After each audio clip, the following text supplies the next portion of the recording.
In the sun-drenched hills of California's Central Valley, a battle is brewing that no one saw coming.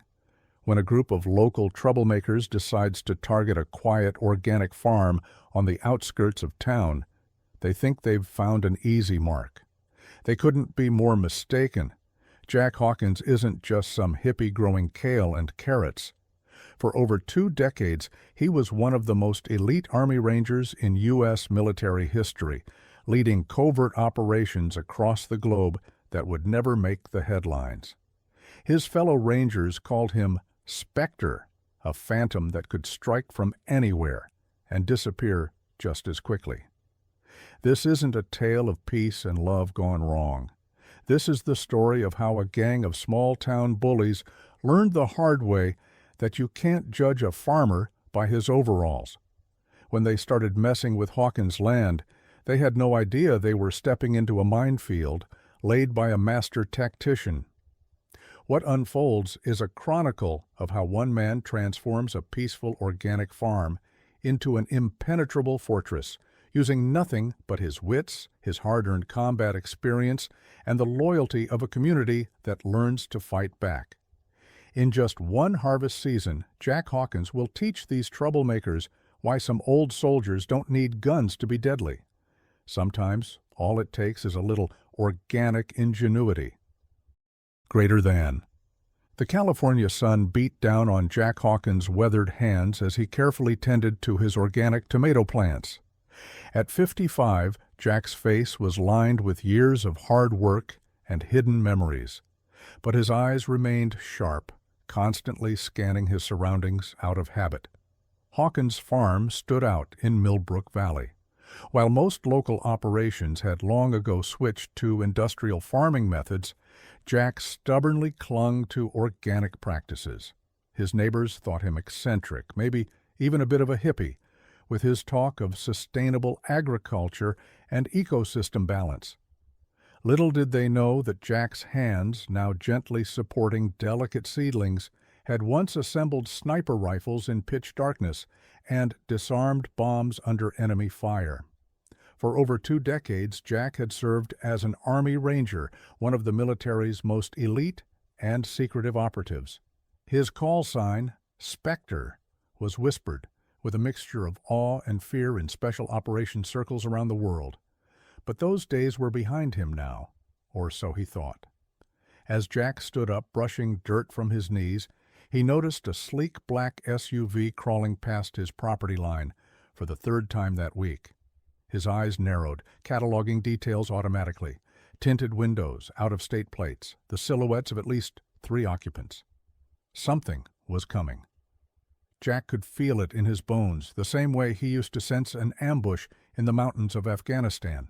He'd chosen Millbrook Valley for its peace, for the chance to heal and build something with his own hands that didn't involve destruction. But trouble, it seemed, had a way of finding him. Jack picked up his basket of freshly harvested vegetables and headed toward the farmhouse. As he walked, his posture subtly shifted, less hunched farmer and more coiled predator. He'd need to make some calls, revive old connections. If trouble was brewing in Millbrook Valley, Jack Hawkins would be ready. After all, you can take the man out of the Rangers, but you can never take the Ranger out of the man. Greater than. As twilight settled over Millbrook Valley, Jack Hawkins sat on his porch, a steaming mug of herbal tea in his calloused hands. To any passerby, he might have looked like a man enjoying a peaceful evening. But Jack's mind was far from serene, racing through memories and contingencies. The sight of that SUV had stirred something in him, awakening instincts he'd tried hard to bury beneath rows of organic crops and a life of quiet solitude. Jack closed his eyes, and suddenly he was back in the Hindu Kush, the icy wind cutting through his camouflage as he led his team through a treacherous mountain pass. He remembered the missions that never made the headlines, the lives saved and lost in equal measure. Jack had been good at his job, too good perhaps. It was why he'd walked away in the end, the weight of secrets and hard decisions becoming too heavy to bear. Opening his eyes, Jack's gaze fell on a small locked shed at the edge of his property.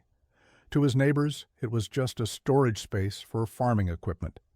They had no idea that beneath its unassuming exterior lay a cache of equipment that would make most military units envious: communications gear, tactical weapons, and tools that had no place on an organic farm. Jack had told himself he was keeping it all just in case. But deep down, he knew the truth. A part of him had always been waiting for this moment, for the day when his past would catch up to him. As if on cue, his secure satellite phone, hidden in a hollowed-out book on sustainable farming, began to vibrate. Only a handful of people in the world had this number, and none of them would call unless it was critical. "Spectre," a gravelly voice said as soon as Jack answered. It was Colonel Hendricks, his former commanding officer. "We've got chatter. Someone's asking questions about you, digging into old mission files." Jack's jaw tightened. "Cartel?" "Worse," Hendricks replied. "It's domestic. Someone with high-level clearance and a grudge. Watch your six, Spectre. And it might be time to wake up the old team." As the call ended, Jack stared out at his peaceful farm, knowing that everything was about to change. The shadows of his past were creeping into the present, threatening the life he'd built. With a deep breath, Jack stood up. He had preparations to make. Millbrook Valley had no idea what was coming, but Jack Hawkins would be damned if he'd let his home become a battlefield. It was time for Spectre to emerge from the shadows once more. Greater than. The Millbrook Valley Farmers Market was in full swing, a bustling hive of activity under the warm California sun. Jack Hawkins stood behind his stall, arranging vibrant organic produce with the same precision he once used to plan covert operations. His vegetables were always a hit, prized for their flavor and purity. As Jack handed a bunch of kale to Mrs. Thompson, the elderly librarian, he noticed a commotion at the far end of the market. A group of young men, led by Tyler Reeves, the mayor's son, were hassling Old Man Jenkins at his honey stand. Jack's eyes narrowed, taking in the scene with a tactical assessment that was second nature to him. Organic? More like overpriced bullshit, Tyler sneered, knocking over a jar of honey. His cronies laughed, emboldened by their leader's cruelty. Jack felt a familiar tension coiling in his muscles. He'd been hearing whispers about Tyler and his gang causing trouble around town, but this was the first time he'd witnessed it firsthand. As a ranger, Jack had faced down warlords and terrorists. A bunch of small-town bullies shouldn't have even registered on his threat radar. And yet, there was something in Tyler's eyes, a cold calculation that spoke of more than just youthful mischief. Jack had seen that look before, in the eyes of men who thought themselves untouchable, who believed they could take whatever they wanted without consequence. As if sensing Jack's scrutiny, Tyler's gaze snapped towards him.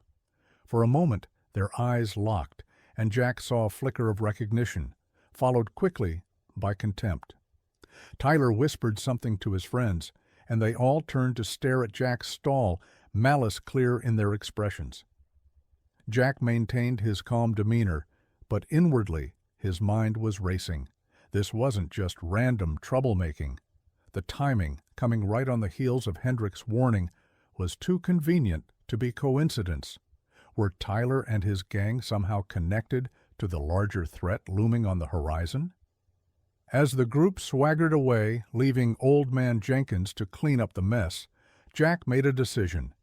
He'd been content to live and let live in Millbrook Valley, to keep his head down and his past buried. But if trouble was coming, if someone was using these local boys as pawns in a larger game, then Jack couldn't stand idly by. He began packing up his stall, his movements efficient and purposeful. It was time to do some recon, to figure out exactly what was brewing in his adopted hometown. Jack Hawkins had chosen peace, but he'd never forgotten how to wage war. And if war was coming to Millbrook Valley, he'd make damn sure he knew the battlefield inside and out. The first step would be to rally some allies. As Jack loaded the last crate into his battered pickup truck, he caught the eye of Sheriff Dana Watts. She gave him a nod, concern evident in her expression. She'd seen the altercation, too. Jack returned the nod, a silent communication passing between them. He'd always sensed a kindred spirit in the sheriff, someone else who carried the weight of hard-earned experience. If things were about to get complicated in Millbrook Valley, Dana Watts would be a valuable ally to have. As he drove home, Jack's mind was already formulating plans, contingencies, and strategies. The peaceful farmer was receding, and in his place, Spectre was awakening, ready to face whatever storm was gathering on the horizon. Greater than. The sun had barely crested the horizon when Jack Hawkins heard the rumble of engines approaching his farm. He was already awake, his body still attuned to the rhythms of pre-dawn operations from his ranger days. Setting down his coffee mug, Jack moved silently to the window, his eyes scanning the driveway. 3 vehicles kicked up dust as they barreled down the long dirt road leading to his house.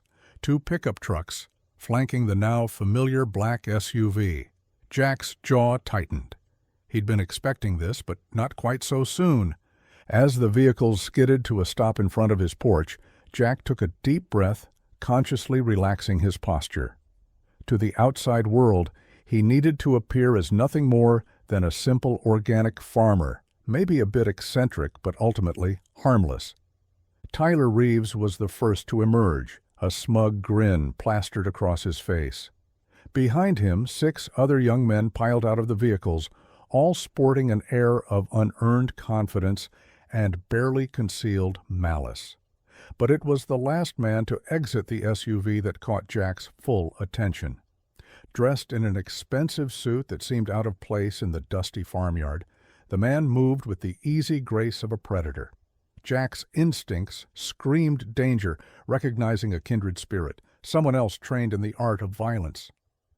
"Mr. Hawkins," Tyler called out, his voice dripping with false cheer. "Hope we didn't wake you. We've got a business proposition for you." Jack stepped onto his porch, affecting a confused and slightly anxious demeanor. "What's this about, Tyler?" "It's awful early for business talk." The man in the suit stepped forward, extending his hand. "Mr. Hawkins, I'm Gerald Fitch. I represent a development company interested in acquiring properties in the valley.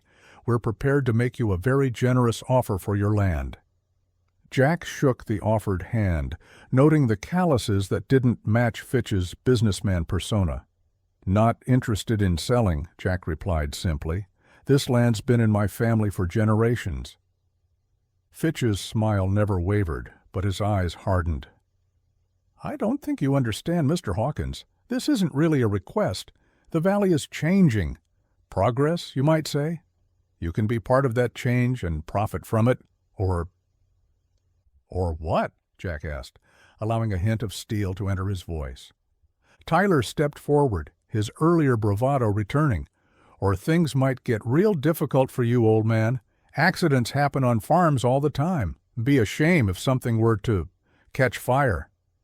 The threat hung in the air, and for a moment the facade of civility dropped entirely. Jack straightened, almost imperceptibly, his eyes locking onto Fitch. In that instant, recognition flashed between them, 2 predators acknowledging each other. "I think you boys should leave," Jack said quietly, his voice carrying the weight of unspoken danger. Fitch raised an eyebrow, clearly reassessing the situation. "Think about our offer, Mr. Hawkins. We'll be in touch." He turned to leave, gesturing for Tyler and his gang to follow. As the vehicles peeled away, Jack's mind was racing. This wasn't just about local troublemakers anymore. Fitch was a professional, likely ex-military or intelligence. Someone was bankrolling this operation, using Tyler and his crew as a front. Jack walked to his shed, unlocking it with practiced ease. As he stepped inside, surrounded by the tools of his former trade, he allowed himself a grim smile. They thought they were dealing with a simple farmer, an easy target to bully or buy off. They had no idea what they just walked into. The game was on, and Jack Hawkins was ready to play. Greater than. The next few days passed in an uneasy calm, but Jack Hawkins knew better than to let his guard down. He spent his time preparing, both visibly and covertly. To any observer, he appeared to be going about his usual farming routines, perhaps with a bit more urgency. But beneath the surface, Spectre was laying the groundwork for a defense that would make Fort Knox look like a sandcastle. It was just past midnight when Jack's perimeter sensors alerted him to movement at the edge of his property. He was wide awake in an instant, muscle memory taking over as he silently moved to his observation post. Through his night vision scope, he could make out 5 figures moving stealthily towards his main barn.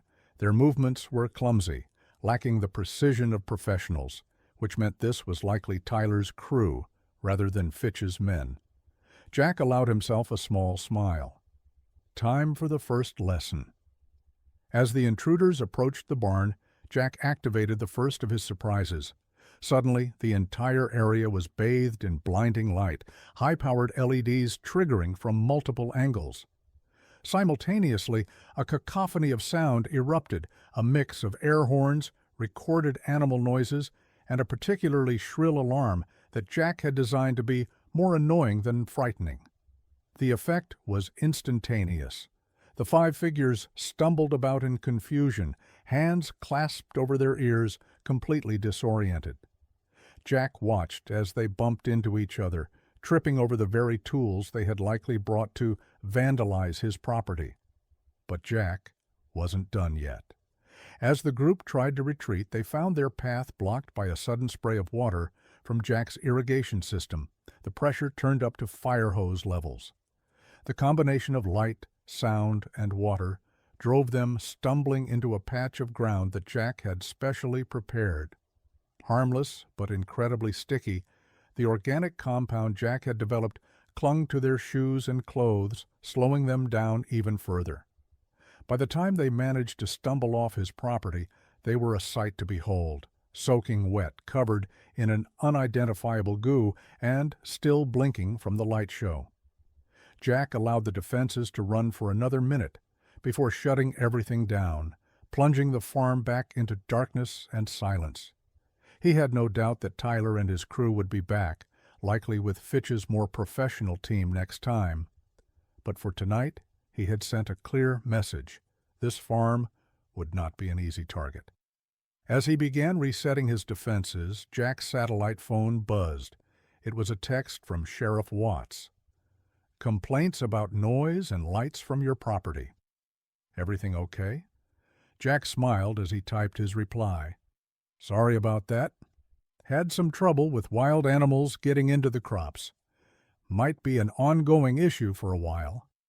He could almost hear Dana's dry chuckle as she replied, Wild animals? Right. Just try to keep the animal control a bit quieter next time, Hawkins. Jack knew the sheriff was sharp. She might not know the details of his past, but he suspected she understood more than she let on. Her willingness to play along, at least for now, could prove valuable in the coming days. As the adrenaline of the encounter faded, Jack surveyed his property. The first test of his defenses had been successful, but he harbored no illusions.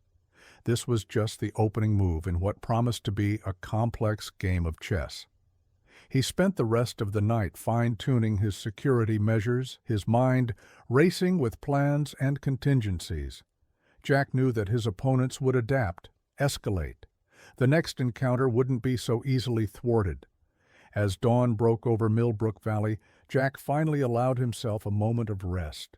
Sitting on his porch, a cup of his homegrown herbal tea in hand, he watched the sun rise over his fields. The peaceful scene belied the conflict brewing beneath the surface. Jack's weathered face set in grim determination. He had chosen this life, this land, as a refuge from the violence of his past. But if violence was determined to find him here, then he would meet it on his own terms. Millbrook Valley had no idea what was coming, but Jack Hawkins was prepared to stand his ground, protecting not just his farm, but the entire community he'd grown to call home. The game was far from over. In fact, it had only just begun. Greater than news travels fast in small towns, and Millbrook Valley was no exception. By noon the day after Jack's nighttime encounter, the local diner was buzzing with speculation. Jack sat at the counter, nursing a cup of coffee, and quietly observing the chatter around him. "I'm telling you, it sounded like World War III out at Hawkins' place last night," old Pete Wilson was saying, gesticulating wildly. "Lights, sirens, the works. And this morning, Tyler Reeves and his buddies looking like they'd been through a wash cycle with their clothes on." Muffled laughter rippled through the diner. Jack kept his expression neutral, but inwardly he was cataloging every reaction, every whispered comment. He needed to gauge the community's mood, to understand who might be potential allies and who might side with the developers.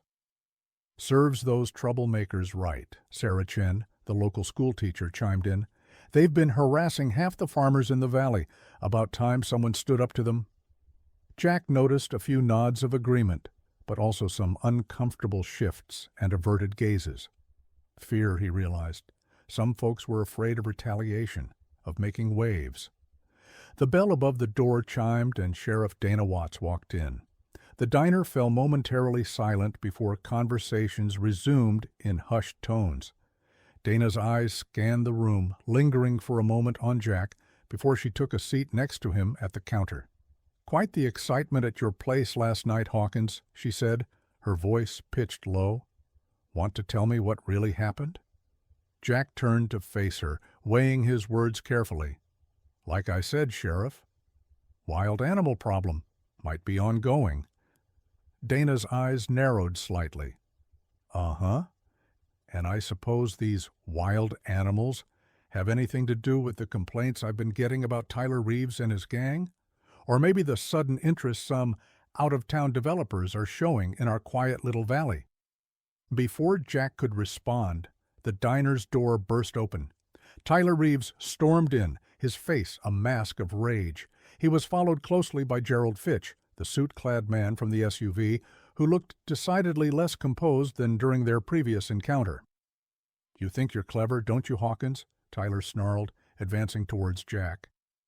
The diner fell silent, all eyes on the unfolding confrontation. "You've got no idea who you're messing with, old man."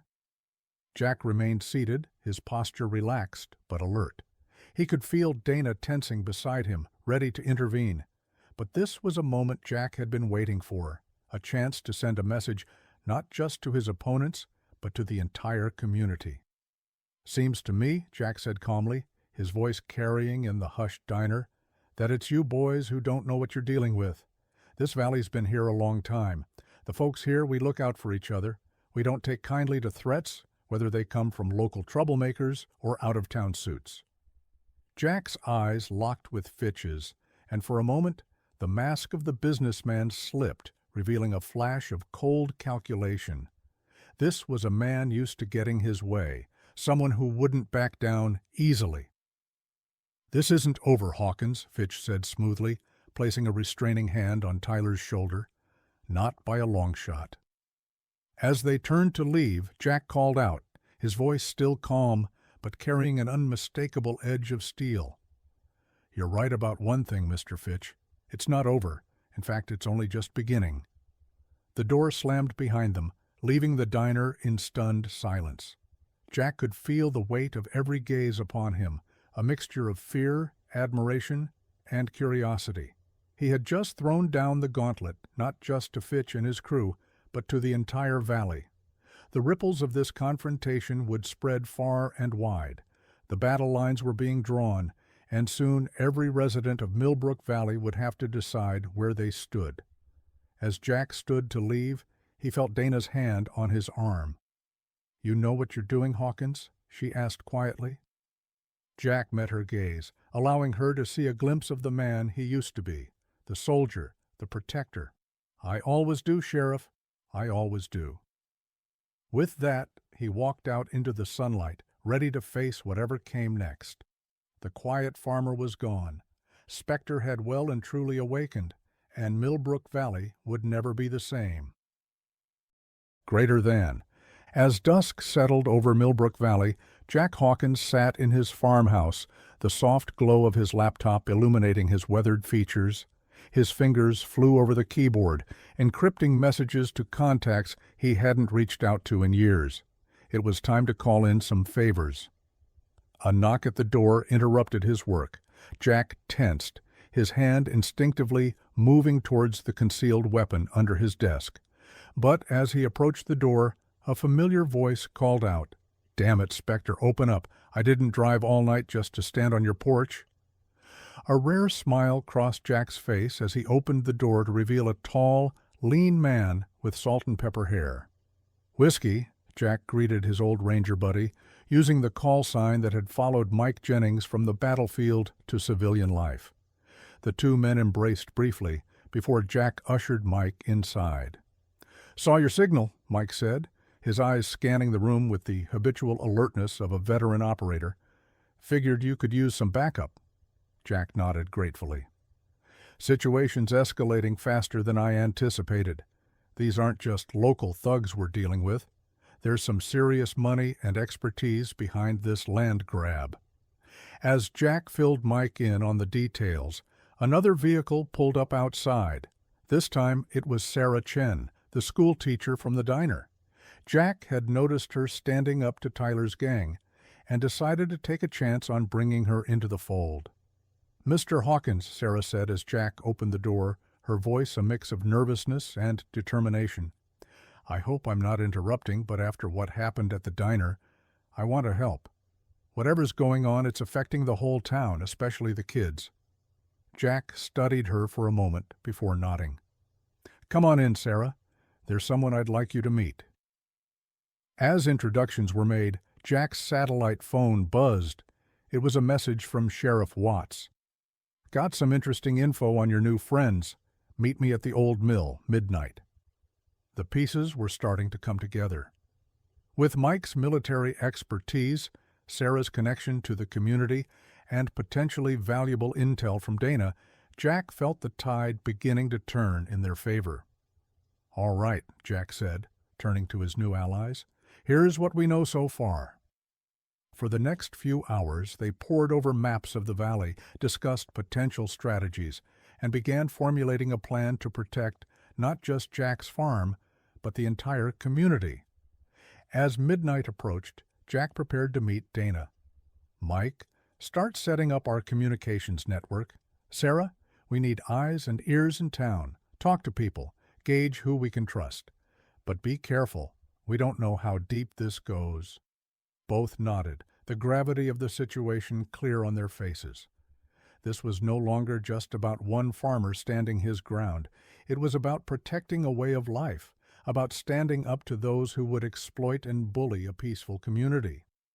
As Jack drove towards the old mill, his mind raced with possibilities and contingencies. The coming days would test him in ways he hadn't been tested since his ranger days. But this time, the stakes felt even higher. This wasn't just a mission. It was his home. The darkness of Millbrook Valley seemed to press in around him, full of hidden threats and unseen enemies. But Jack Hawkins didn't fear the dark. He had spent his entire career thriving in it, turning shadows into allies and silence into weapons. As he parked near the dilapidated mill, Jack allowed himself a grim smile. Fitch and his cronies thought they were dealing with a simple farmer. They were about to learn just how wrong they were. The game was changing, the players were assembling, and Spectre was ready to remind the world why he had been one of the most feared operatives in Ranger history. Millbrook Valley was about to become a battleground, and Jack Hawkins was prepared to win at any cost. Greater than. The old mill loomed in the moonlight, its abandoned silhouette a stark reminder of Millbrook Valley's changing fortunes. Jack approached cautiously, every sense on high alert. He spotted Sheriff Dana Watts leaning against her cruiser, her posture tense. "Thanks for coming," Dana said as Jack drew near. "What I'm about to tell you? It's big, Hawkins, bigger than just some greedy developers." Jack nodded, encouraging her to continue. "I've been doing some digging on Fitch and his company. Turns out, they're just a front. The real money behind this land grab? It's cartel, Jack. Mexican cartel, to be precise. The pieces clicked into place in Jack's mind. The professional touch he'd sensed in Fitch, the aggressive tactics, the seemingly endless resources. It all made sense now. They're not just after your farm, Dana continued. They want the whole valley. Perfect location for a distribution hub, apparently. Close to major cities, plenty of space to hide operations under the guise of agriculture. Jack's jaw tightened. He'd seen firsthand the devastation cartels could wreak on communities. The thought of that poison seeping into Millbrook Valley made his blood boil. "There is more," Dana said, her voice dropping. "I think they've got people inside the local government. Mayor's been pushing hard for these development projects, and some of my deputies, I can't be sure who I can trust anymore." As Dana spoke, Jack's trained senses picked up a slight movement in the shadows near the mill. His hand moved imperceptibly towards his concealed weapon. "Down!" Jack shouted, tackling Dana to the ground as gunfire erupted from the darkness. Bullets pinged off the sheriff's cruiser as they scrambled for cover. Jack's combat instincts took over. He returned fire, his shots precise and measured, forcing their attackers to duck behind cover. In the brief lull, he turned to Dana. "Your weapon?" She nodded, drawing her service pistol. They moved in perfect sync, covering each other as they maneuvered to flank their assailants. The firefight was intense, but brief. Jack's experience and Dana's local knowledge proved a lethal combination. Within minutes, they had subdued 2 attackers, while a third fled into the night. As they zip-tied the unconscious men, Jack examined their weapons and gear. "Cartel, all right," he confirmed grimly. "High-end stuff, too. These aren't just street thugs." Dana looked shaken, but determined. "This changes everything, doesn't it? We're not just dealing with bullies and corrupt businessmen anymore." Jack nodded, his mind already racing through scenarios and contingencies. "The stakes just got a lot higher, but in a way, this makes things clearer. We know what we're up against now." As they waited for backup to arrive, Jack filled Dana in on his own preparations, his old ranger buddy, the network he was building in town. The sheriff listened intently, understanding dawning in her eyes. "You're not just some ex-military guy turned farmer, are you, Hawkins?" she asked, a newfound respect in her voice. Jack met her gaze steadily. "Let's just say I've dealt with situations like this before, and I'm prepared to do whatever it takes to protect this valley." As the sound of approaching sirens filled the air, Jack and Dana shared a look of grim determination. The battle for Millbrook Valley was escalating beyond anything they had imagined. But with the truth now in the open, they could begin to mount a real defense. Jack's phone buzzed, a message from Mike. "Perimeter sensors picked up movement near the farm. Looks like we're about to have company." "Go," Dana said, understanding immediately. "I'll handle things here. Do what you need to do, Hawkins. Just keep me in the loop." As Jack sped back towards his farm, his mind was clear, focused. The cartel had made their move, bringing violence to his doorstep. Now it was time to show them why tangling with a former Army Ranger in his own territory was a fatal mistake. Spectre was fully awake now, and Millbrook Valley was about to become a war zone. But this time, Jack wasn't fighting for some distant objective or on foreign soil. This was his home, his community, and he would defend it with every skill, every trick, every ounce of tactical genius he possessed.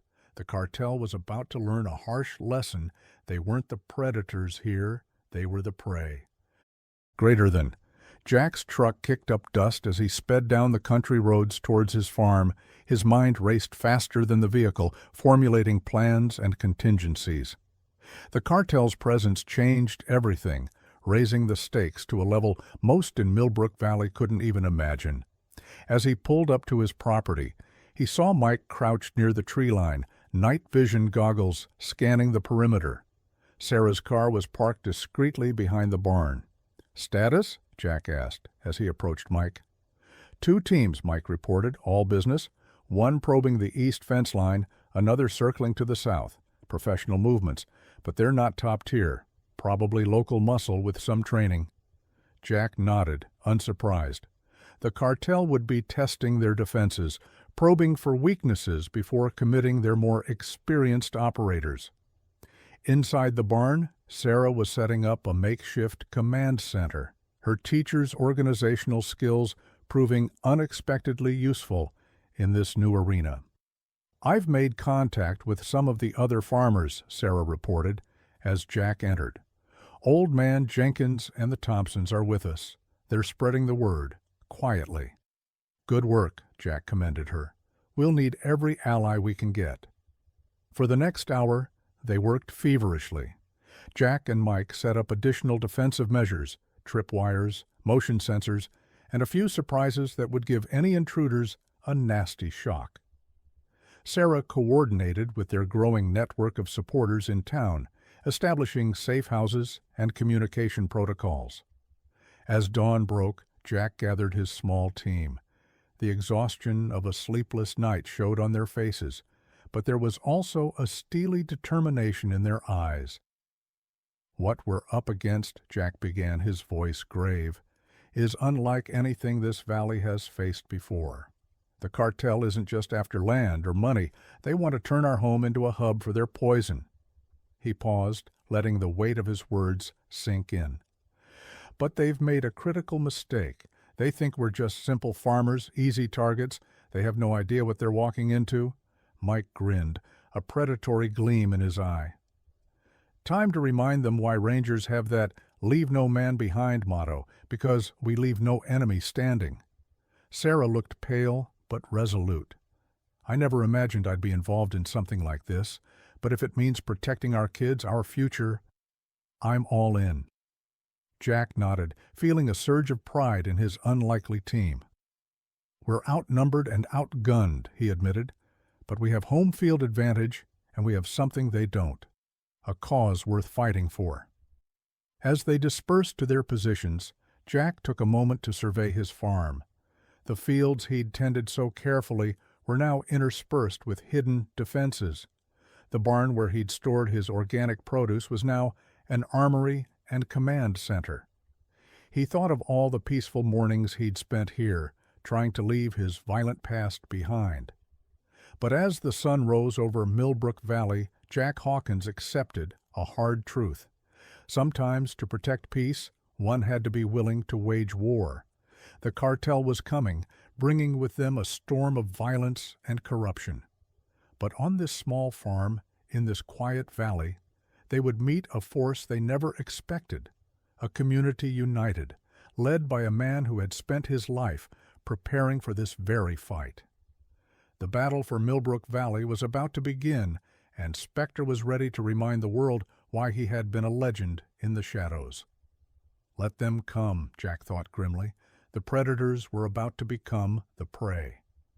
Greater than. The sun dipped below the horizon, painting Millbrook Valley in shades of orange and purple. But for Jack Hawkins and his small team, the beauty of the sunset held an ominous promise. Night was falling, and with it the likelihood of the cartel's first major move. Jack stood on his porch, night vision goggles in hand, scanning the perimeter of his property. Mike was positioned in the hayloft of the barn, his sniper rifle at the ready. Sarah had returned to town, coordinating their network of allies from the relative safety of Old Man Jenkins' basement. "Movement east fence," Mike's voice crackled over the radio. 5 individuals, armed." Jack's muscles tensed, years of training kicking in. "Copy that. Hold position. Let's see what they're up to." For several tense minutes they watched as the intruders probed the property line, clearly searching for weak points. Jack allowed himself a grim smile. They were in for a surprise. Suddenly, a loud explosion rocked the night, followed by shouts of confusion and pain. One of the cartel members had triggered a flashbang trap, disorienting the entire group. "Now!" Jack commanded. Mike's rifle cracked twice, precise shots taking out the weapons of 2 cartel members without causing lethal damage. Meanwhile, Jack moved swiftly through the shadows, years of special ops experience guiding his every step. The disoriented intruders never stood a chance. Within minutes, Jack had subdued 3 of them using non-lethal hand-to-hand techniques. The other 2, smarting from Mike's sharpshooting, surrendered quickly. But Jack knew this was just the beginning. As if on cue, the sound of engines roared in the distance. Headlights appeared on the road leading to the farm. "Sarah, status in town?" Jack barked into his radio.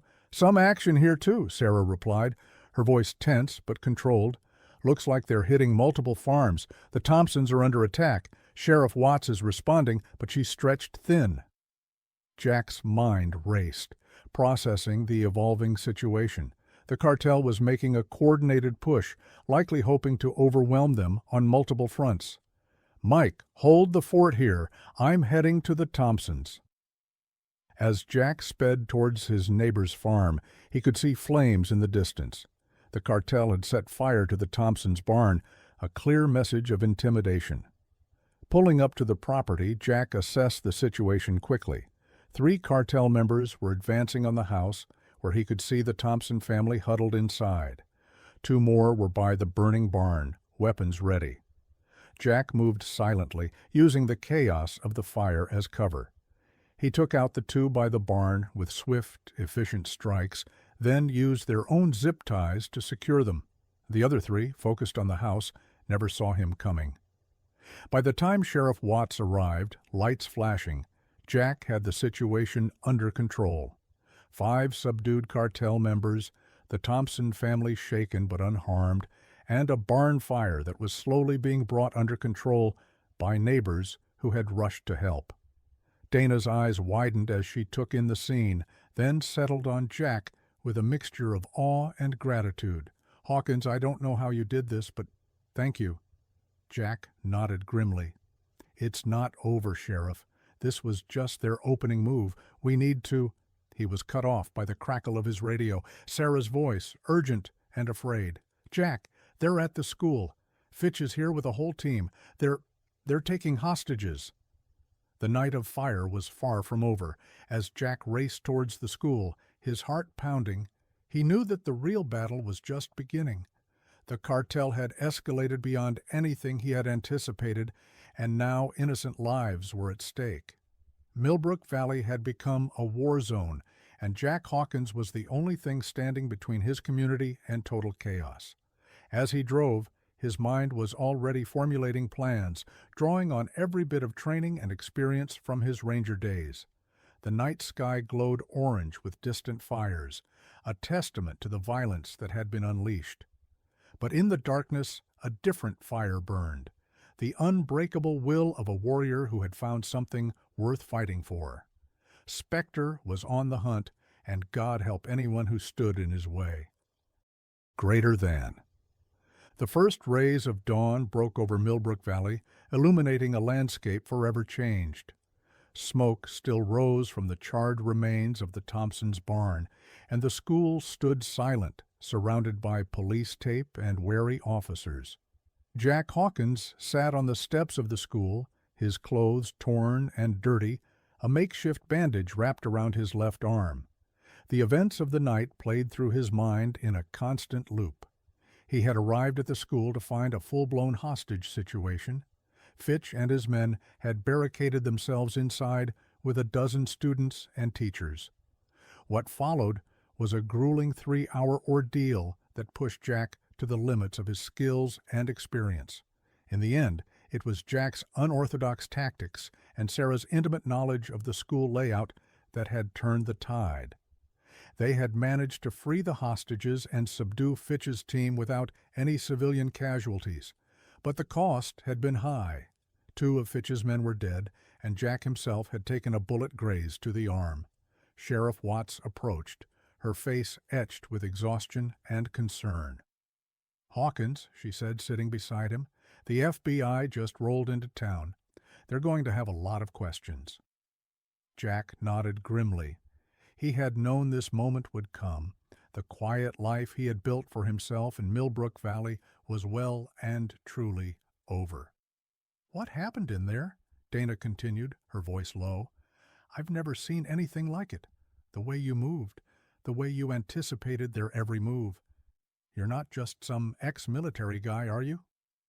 Jack met her gaze steadily. "No," he admitted. "I'm not." Before he could elaborate, a black SUV pulled up, and two men in suits stepped out. Jack recognized the bearing immediately. Federal agents. "Mr. Hawkins," the older of the two said, flashing a badge. "I'm Agent Reeves. This is Agent Cooper. We need to talk about what happened here last night." As Jack stood to follow them, he caught sight of Mike and Sarah watching from across the street. They nodded to him, a silent promise of support. Whatever came next, he wouldn't face it alone. The agents led Jack to a makeshift command center they had set up in the town hall. As they walked, Jack's mind raced. How much should he reveal? How much did they already know? Inside, maps of Millbrook Valley covered the walls, photos of Jack and known cartel members pinned up alongside them. It was clear the FBI had been watching the situation for some time. "Mr. Hawkins," Agent Reeves began, "we've been tracking cartel movements in this area for months, but last night changed everything. We need to know exactly who you are and how you were able to do what you did." Jack took a deep breath. The moment of truth had arrived. His past and his present were about to collide in ways he had always feared. "What I'm about to tell you," Jack said slowly, "is classified at the highest levels. My real name is Jack Hawkins, but for many years I was known by another name. A call sign. Spectre." The agents exchanged glances, recognition dawning in their eyes.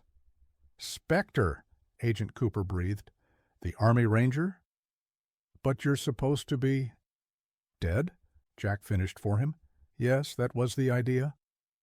As Jack began to recount the events that had led him to Millbrook Valley, he felt a weight lifting from his shoulders. The secrets he had carried for so long were finally coming to light. But even as he spoke, a part of him was already planning ahead. The cartel had been dealt a serious blow, but Jack knew they wouldn't give up easily. Millbrook Valley was still in danger, and now more than ever, it needed Spectre to protect it. The battle was far from over. In fact, Jack realized it was about to enter a new, even more dangerous phase. As he continued his debriefing with the FBI agents, his mind was already formulating strategies for the challenges to come. Millbrook Valley had seen its quiet facade shattered, but from the ashes of last night's violence, something new was emerging. A community united, led by a man whose past had finally caught up with him in the most unexpected of ways. The organic farmer was gone. Spectre had returned, and Millbrook Valley would never be the same again. Greater than. Sheriff Dana Watts sat at her desk, staring at the mountain of paperwork before her. The events of the past few days had turned her quiet jurisdiction into a war zone, and now she faced the monumental task of making sense of it all for the official record. But it wasn't the paperwork that weighed heaviest on her mind. It was the man at the center of it all, Jack Hawkins. Or should she say, Spectre? A knock on her office door interrupted her thoughts. "Come in," she called out, half expecting to see one of the FBI agents who had practically taken over her station. Instead, it was Jack himself who entered, looking more like the farmer she had known than the elite operative she had witnessed in action. "Sheriff," he greeted her, his voice carrying a note of caution. "Got a minute?" Dana gestured to the chair across from her desk. "Seems like you and I are long overdue for a real conversation, Hawkins. Or do you prefer Spectre?" Jack winced slightly at the use of his old call sign. "Jack is fine, Dana. I'm not here as Spectre. I'm here as a concerned citizen of Millbrook Valley."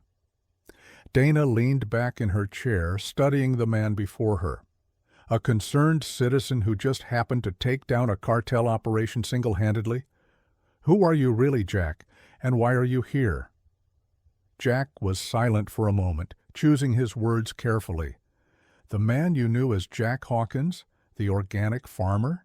That's who I am now, who I want to be, Spectre. That was another life, one I thought I'd left behind. Until it followed you here, Dana finished for him. She sighed, rubbing her temples. Do you have any idea the position you've put me in, Jack? I've got the FBI breathing down my neck, a town full of scared and confused people, and a mountain of questions I'm not sure how to answer. Jack nodded solemnly. I know, and I'm sorry. I never wanted to bring this kind of trouble to Millbrook Valley, but now that it's here, I need to know. Are we on the same side, Dana? The sheriff's eyes narrowed. What exactly are you asking me, Jack? The cartel's been dealt a blow, but they're not defeated, not by a long shot. They'll be back, and when they come, it won't be with street thugs and local muscle. They'll bring their best. Dana stood up, pacing behind her desk. So what? You want to turn our town into a fortress? Train our farmers to be soldiers? No, Jack replied firmly. I want to protect this community, the same as you. But I can't do it alone, and I can't do it if I'm looking over my shoulder, wondering if the law is with me or against me. Dana stopped pacing, fixing Jack with a hard stare. You're asking me to operate outside the law, to turn a greater than. The old barn on Jack's property had been transformed. Where once there were stacks of hay and farm equipment, now there stood a makeshift training facility. Maps of Millbrook Valley covered one wall, while another displayed various self-defense techniques and emergency protocols. Jack stood before a group of 20 townspeople, a mix of farmers, shopkeepers, and other locals who had answered the call to protect their community. The fear in their eyes was palpable, but so was their determination.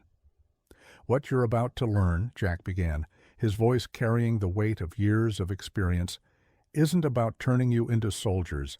It's about awareness, preparation, and working together to keep our home safe.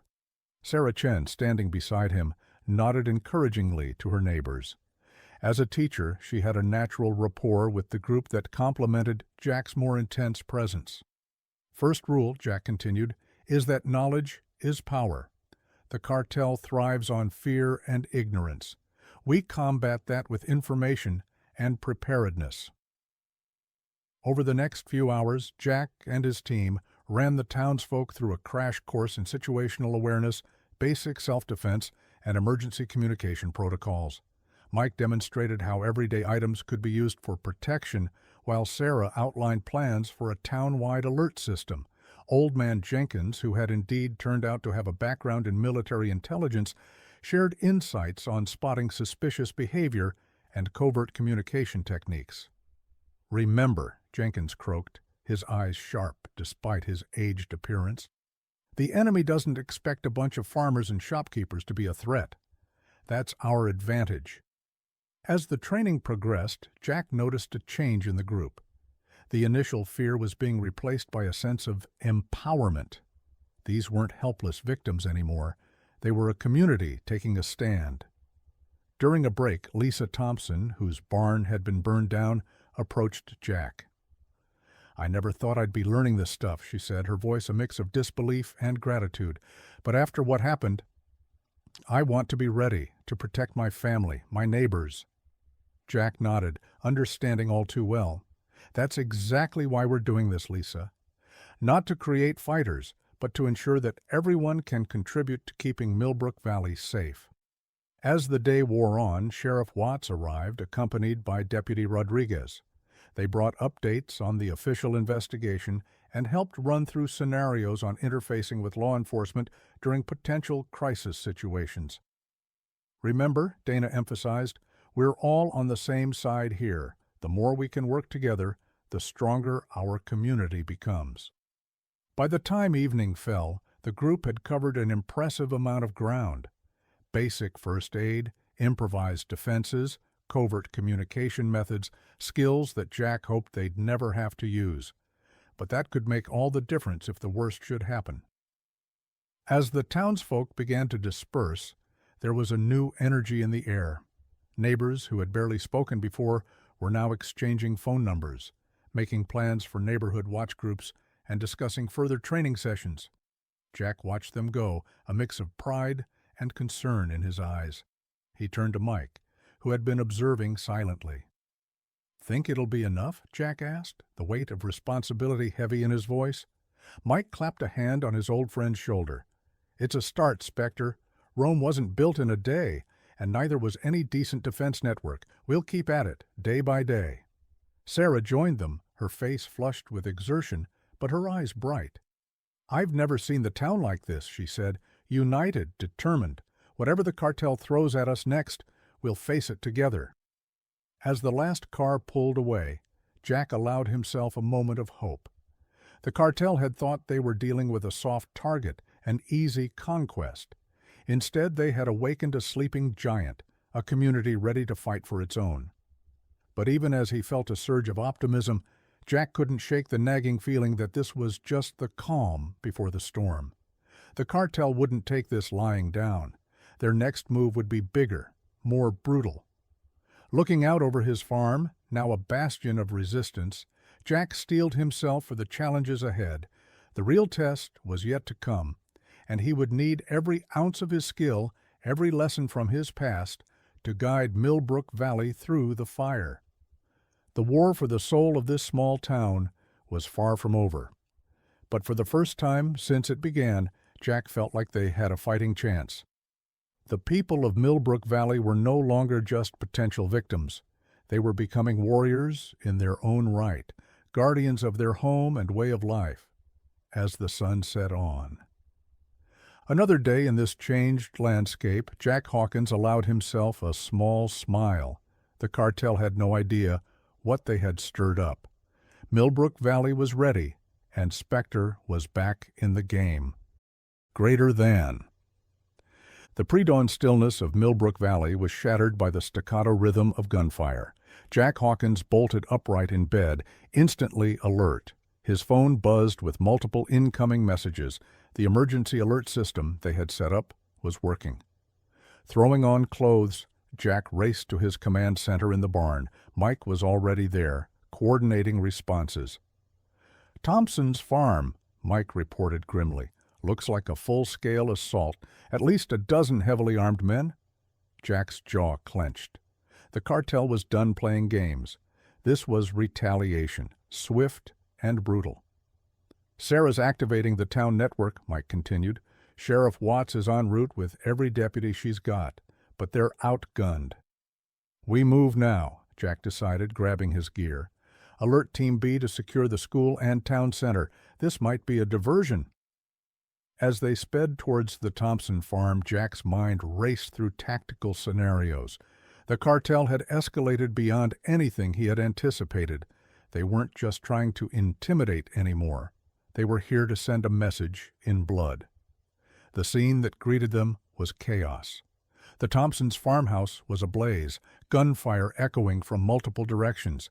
Jack could see Lisa Thompson and her children huddled behind an overturned tractor, pinned down by relentless fire. "Mike, get to high ground. Priority is protecting the family," Jack ordered, his voice cold and focused. This wasn't Jack the farmer anymore. This was Spectre, the elite operator, back in his element. Jack moved like a ghost through the battlefield, years of training guiding every step. He took down 2 cartel gunmen before they even realized he was there, their weapons now in his possession. Sheriff Watts arrived with her deputies, immediately taking charge of evacuating the Thompson family. Jack caught her eye across the yard, a silent communication passing between them. This was the moment they had trained for. "Jack," Sarah's voice crackled over the radio, "we've got another situation in town. Armed men at the bank. They're taking hostages." The realization hit Jack like a punch to the gut. This farm attack was a diversion meant to draw out their forces while the cartel struck at the heart of the town. "Dana!" Jack called out to the sheriff. "You got this here?" She nodded grimly, directing her deputies with practiced efficiency. "Go! Save our town!" Jack and Mike raced back towards Millbrook proper, the sound of gunfire fading behind them, only to be replaced by distant sirens ahead. The scene at the bank was a standoff. Cartel members, far more professional than the local muscle they'd encountered before, had barricaded themselves inside with at least a dozen hostages.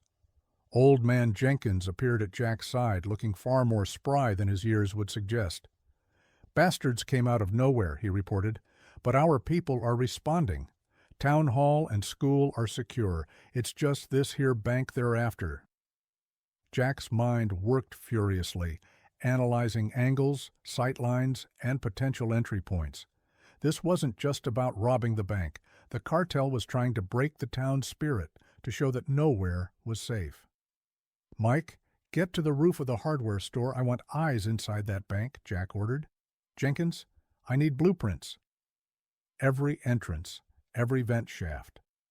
As the situation developed, Jack felt a familiar calm settle over him. This was what he was trained for, what he had spent years perfecting in the shadows of wars most people never knew existed. The cartel had just made their biggest mistake. They had brought war to Jack's doorstep, threatened the community he had grown to love. Now, they would learn why Spectre had been a name whispered in fear by enemies across the globe. "Sarah," Jack radioed, his voice steady and determined.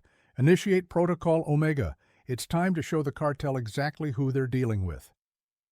As sirens wailed and the first rays of dawn broke over Millbrook Valley, Jack Hawkins prepared to unleash the full extent of his skills and experience. The cartel had escalated the conflict, but they had no idea of the force they had awakened. The battle for Millbrook Valley was entering its most critical phase, and at its center stood a man who had spent his entire life preparing for this moment. Spectre was on the hunt, and God help anyone who stood in his way. Greater than. As the hostage situation at the bank entered its second hour, the true strength of Millbrook Valley began to reveal itself. What the cartel had mistaken for a sleepy, vulnerable town was proving to be a well-oiled machine of resistance. Jack Hawkins stood in the makeshift command center they had established in the back of Sarah's bookstore, watching as the community network he had helped build sprang into action. Sarah coordinated communications, her teacher's organizational skills proving invaluable as she managed the flow of information between various teams. "Old Man Jenkins' group has eyes on the back entrance," she reported. "No movement, but they're ready if anyone tries to slip out." Mike's voice crackled over the radio from his sniper position. "I've got a partial view inside. Counting at least 5 tangos, heavily armed. Hostages are being kept in the main lobby, away from windows." Jack nodded, his mind processing the information and formulating strategies. This was the moment of truth, the test of everything they had been preparing for. "Initiate Phase 1, he ordered. Across town, carefully orchestrated actions began to unfold. The Thompson family, now safely evacuated, started spreading word of a false cartel attack on the other side of the valley. Local ham radio operators, trained by Jenkins, began broadcasting misleading chatter about police movements. Inside the bank, the cartel members began to grow uneasy as their communications were flooded with conflicting information. Their carefully planned operation was starting to fray at the edges. "Phase 2, Jack commanded, his voice steady. Lisa Thompson, her face streaked with soot but her eyes determined, led a group of farmers in a series of controlled burns around the town's perimeter. To the cartel's lookouts, it would appear as if the entire valley was going up in flames, cutting off their escape routes. Meanwhile, Deputy Rodriguez, using skills from his military days, began a series of small, controlled explosions at key points around town. To the untrained ear, it sounded like the beginnings of a massive assault. Jack watched as confusion spread among the cartel ranks. Their coordinated assault was crumbling in the face of a defense they had never anticipated. "They're starting to crack," Mike reported from his perch. "2 of them are arguing. Looks like they're considering cutting their losses." This was the moment Jack had been waiting for. "Execute Phase 3, he ordered. Sheriff Watts stepped forward, megaphone in hand. Her voice rang out, clear and authoritative. "This is Sheriff Dana Watts. We have you surrounded. Your escape routes are cut off. Surrender now, and you will be treated fairly under the law." As if to punctuate her words, the town's fire trucks, strategically positioned, unleashed their sirens in a deafening chorus. The psychological impact was immediate and devastating. Inside the bank, panic set in among the cartel members. They had come expecting to cow a small town into submission. Instead, they found themselves seemingly outmaneuvered and overwhelmed. Two tangos moving towards the rear exit, Mike reported, tension evident in his voice. "Jenkins, you're up," Jack commanded. At the back of the bank, Old Man Jenkins and his team of retired veterans were ready. As soon as the door cracked open, they moved with a speed that belied their ages. In seconds, the two cartel members were disarmed and subdued. The tide had turned. With their escape route cut off and their plan in shambles, the remaining cartel members inside began to lose their nerve.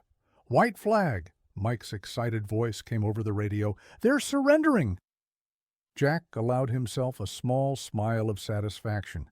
The network had performed flawlessly, each piece playing its part in a symphony of resistance that had brought a powerful enemy to its knees. As Sheriff Watts moved in with her deputies to secure the hostages and arrest the cartel members, Jack stepped back, observing the scene with a mixture of pride and caution. They had won this battle, but he knew the war was far from over. Sarah approached, her face flushed with the excitement of victory. "We did it, Jack," she said, her voice filled with awe. "The whole town working together. It was amazing." Jack nodded, his expression serious. "You all did wonderfully, but this isn't the end. The cartel will regroup, adapt.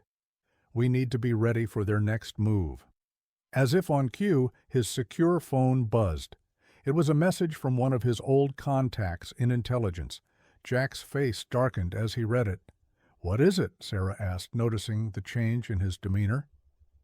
Jack looked up, his eyes hard. "The cartel's bringing in their heavy hitters, professional mercenaries, ex-special forces. They're not just trying to take the town anymore. They want to make an example of us." The gravity of the situation settled over them. They had unveiled the strength of their network, shown what a united community could do. But in doing so, they had also painted a target on Millbrook Valley. As the sun rose fully over the town, Jack Hawkins knew that the true test was yet to come. The cartel would return, smarter and more vicious than ever.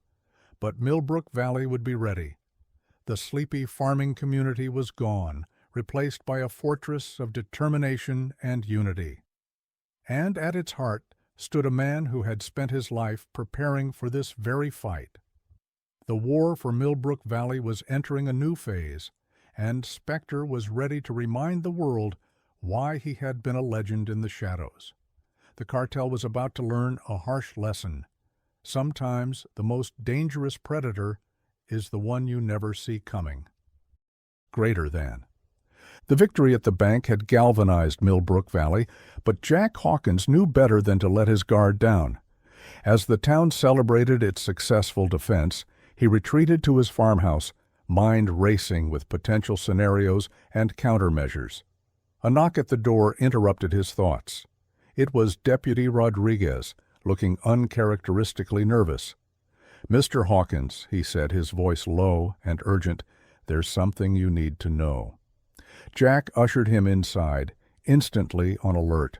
Rodriguez had proven to be a valuable ally in the past weeks, his military background and local knowledge an asset to their cause. "I've been doing some digging," Rodriguez continued once they were safely inside. "Something about this whole situation didn't sit right with me. The cartel's moves, their intel, it was too precise."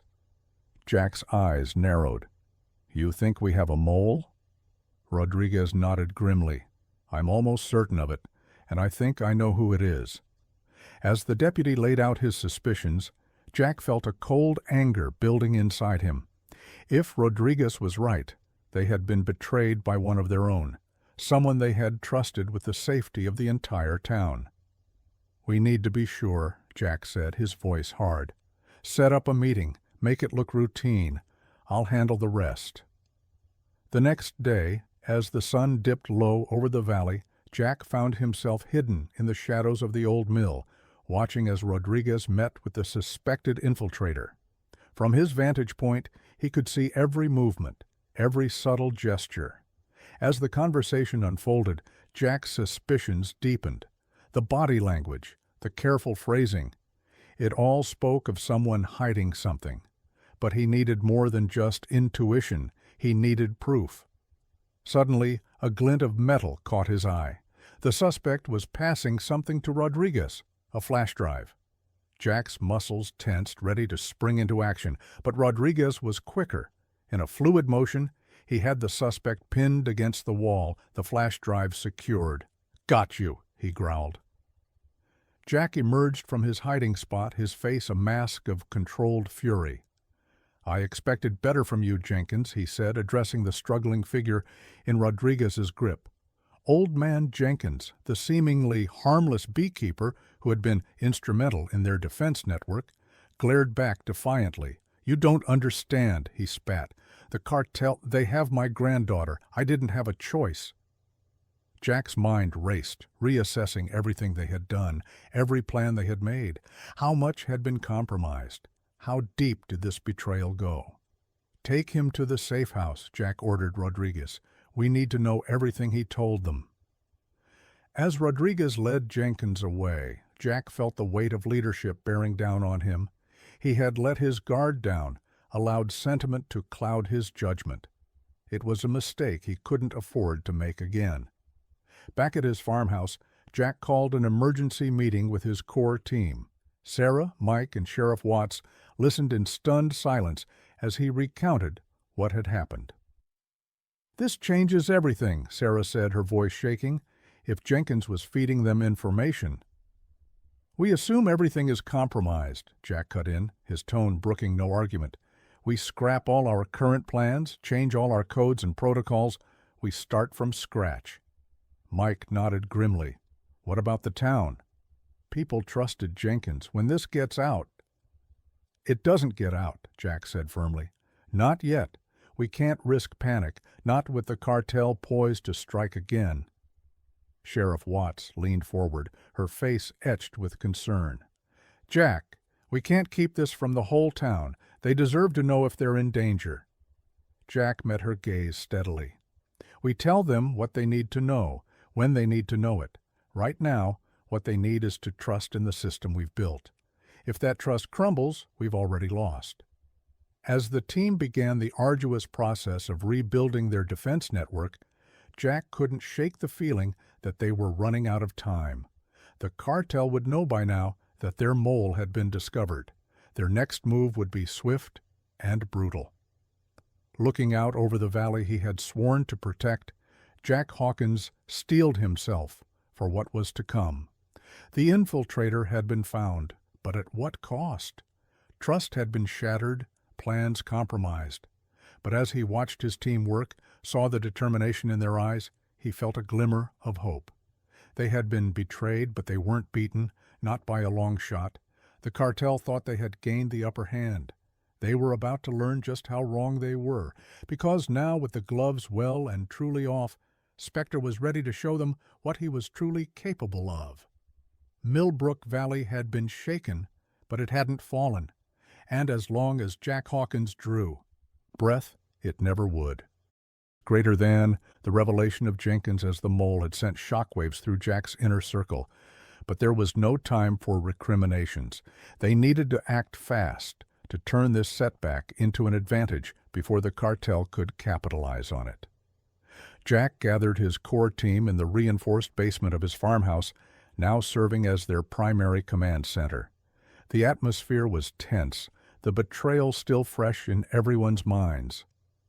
"All right," Jack began, his voice steady and determined. "We've been compromised, but that doesn't mean we're defeated. In fact, we're going to use this to our advantage." Sarah looked skeptical. "How?" "Jenkins knew everything about our operations, our defenses. Jack allowed himself a grim smile. Exactly, and that's what we're going to exploit. We're going to feed the cartel exactly what we want them to know. Mike caught on quickly, a glint of understanding in his eye. Counterintelligence. We use Jenkins to spread disinformation. Precisely, Jack nodded. We're going to craft a narrative so convincing, so detailed, that the cartel won't be able to resist acting on it. And when they do... We'll be waiting, Sheriff Watts finished, a hint of admiration in her voice. Over the next few hours, they meticulously constructed an elaborate web of half-truths and carefully crafted lies. They created false weaknesses in their defenses, imaginary rifts within the town's leadership, and illusory stockpiles of weapons and resources. Jack turned to Rodriguez, who had proven his loyalty beyond doubt. Your job is crucial. You'll be Jenkins' handler. Feed him the information we want the cartel to have, but make him work for it. It needs to be believable. Rodriguez nodded solemnly, understanding the weight of his task. As the others filed out to put the plan into motion, Sarah lingered behind. Jack, she said softly, what about Jenkins' granddaughter? If what he said is true. Jack's face hardened. We'll do everything we can to find her and bring her home safely. But we can't let that compromise our mission. Too many lives are at stake. Sarah nodded, though the conflict was clear in her eyes. This was the harsh reality of the war they were fighting. There were no easy choices, no clear-cut right and wrong. Over the next few days, their counterintelligence operation swung into full gear. Jenkins, believing he had struck a deal for his granddaughter's safety, fed a steady stream of information back to his cartel handlers.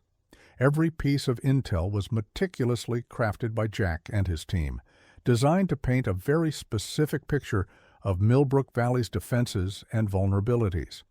Meanwhile, the rest of the town continued with their training and preparation, unaware of the complex game of deception being played out behind the scenes. Jack knew the success of their plan hinged on maintaining absolute secrecy. A week into the operation, Mike burst into the command center, his face flushed with excitement. We've got movement. Large convoy headed this way, heavily armed. Looks like they took the bait. Jack felt a surge of adrenaline. This was what they had been waiting for. Alert the network. Everyone to their positions. Remember, we need to make this look good. Let them think they've got the upper hand right until the last moment. As the town mobilized with practiced efficiency, Jack took a moment to steel himself for what was to come. The cartel was walking into a trap of his design, but that didn't mean the fight would be easy. Lives would be at stake, and the fate of Millbrook Valley hung in the balance. Looking out over the town he had sworn to protect, Jack Hawkins felt the full weight of his responsibility, but he also felt a fierce pride in what they had accomplished. This community, these ordinary people turned defenders, had risen to every challenge. Now they faced their greatest test. The cartel thought they were launching a surprise attack, exploiting inside information to crush this troublesome town once and for all. Instead, they were walking into a carefully orchestrated ambush, facing an enemy far more prepared and determined than they could imagine. As the first reports of cartel vehicles entering the valley came in, Jack allowed himself a moment of grim satisfaction. The trap was set. The players were in motion. Now it was time to remind the cartel why Spectre had been a name whispered in fear by enemies across the globe. The battle for Millbrook Valley was about to reach its climax, and Jack Hawkins was ready to unleash the full extent of his skills and experience. The cartel had no idea what they were walking into, but they were about to learn a harsh lesson about underestimating their opponents. The war had come to Millbrook Valley, and Spectre was prepared to end it once and for all. Greater than. As the cartel forces approached Millbrook Valley, Jack Hawkins unveiled the next phase of his intricate plan. It was a strategy so audacious, so unexpected, that even his closest allies were taken aback. "Ladies and gentlemen," Jack announced to his core team, "it's time to welcome the Environmental Protection Agency to Millbrook Valley." Confused looks were exchanged around the room. Sheriff Watts was the first to speak up. "The EPA? Jack, we're about to be in a firefight with a drug cartel. How does the EPA factor into this?" Jack's eyes gleamed with a mixture of determination and cunning. "That's exactly why it's perfect. The cartel is expecting a direct confrontation. They're prepared for guns and explosions. What they're not prepared for is a full-scale environmental investigation." Over the next hour, Jack laid out his plan. They would use their contacts in the federal government to trigger an emergency EPA investigation into alleged contamination in Millbrook Valley. The story would be that Jack's organic farming techniques had uncovered a decades-old chemical spill that posed an immediate threat to the region's groundwater. "This does three things for us," Jack explained.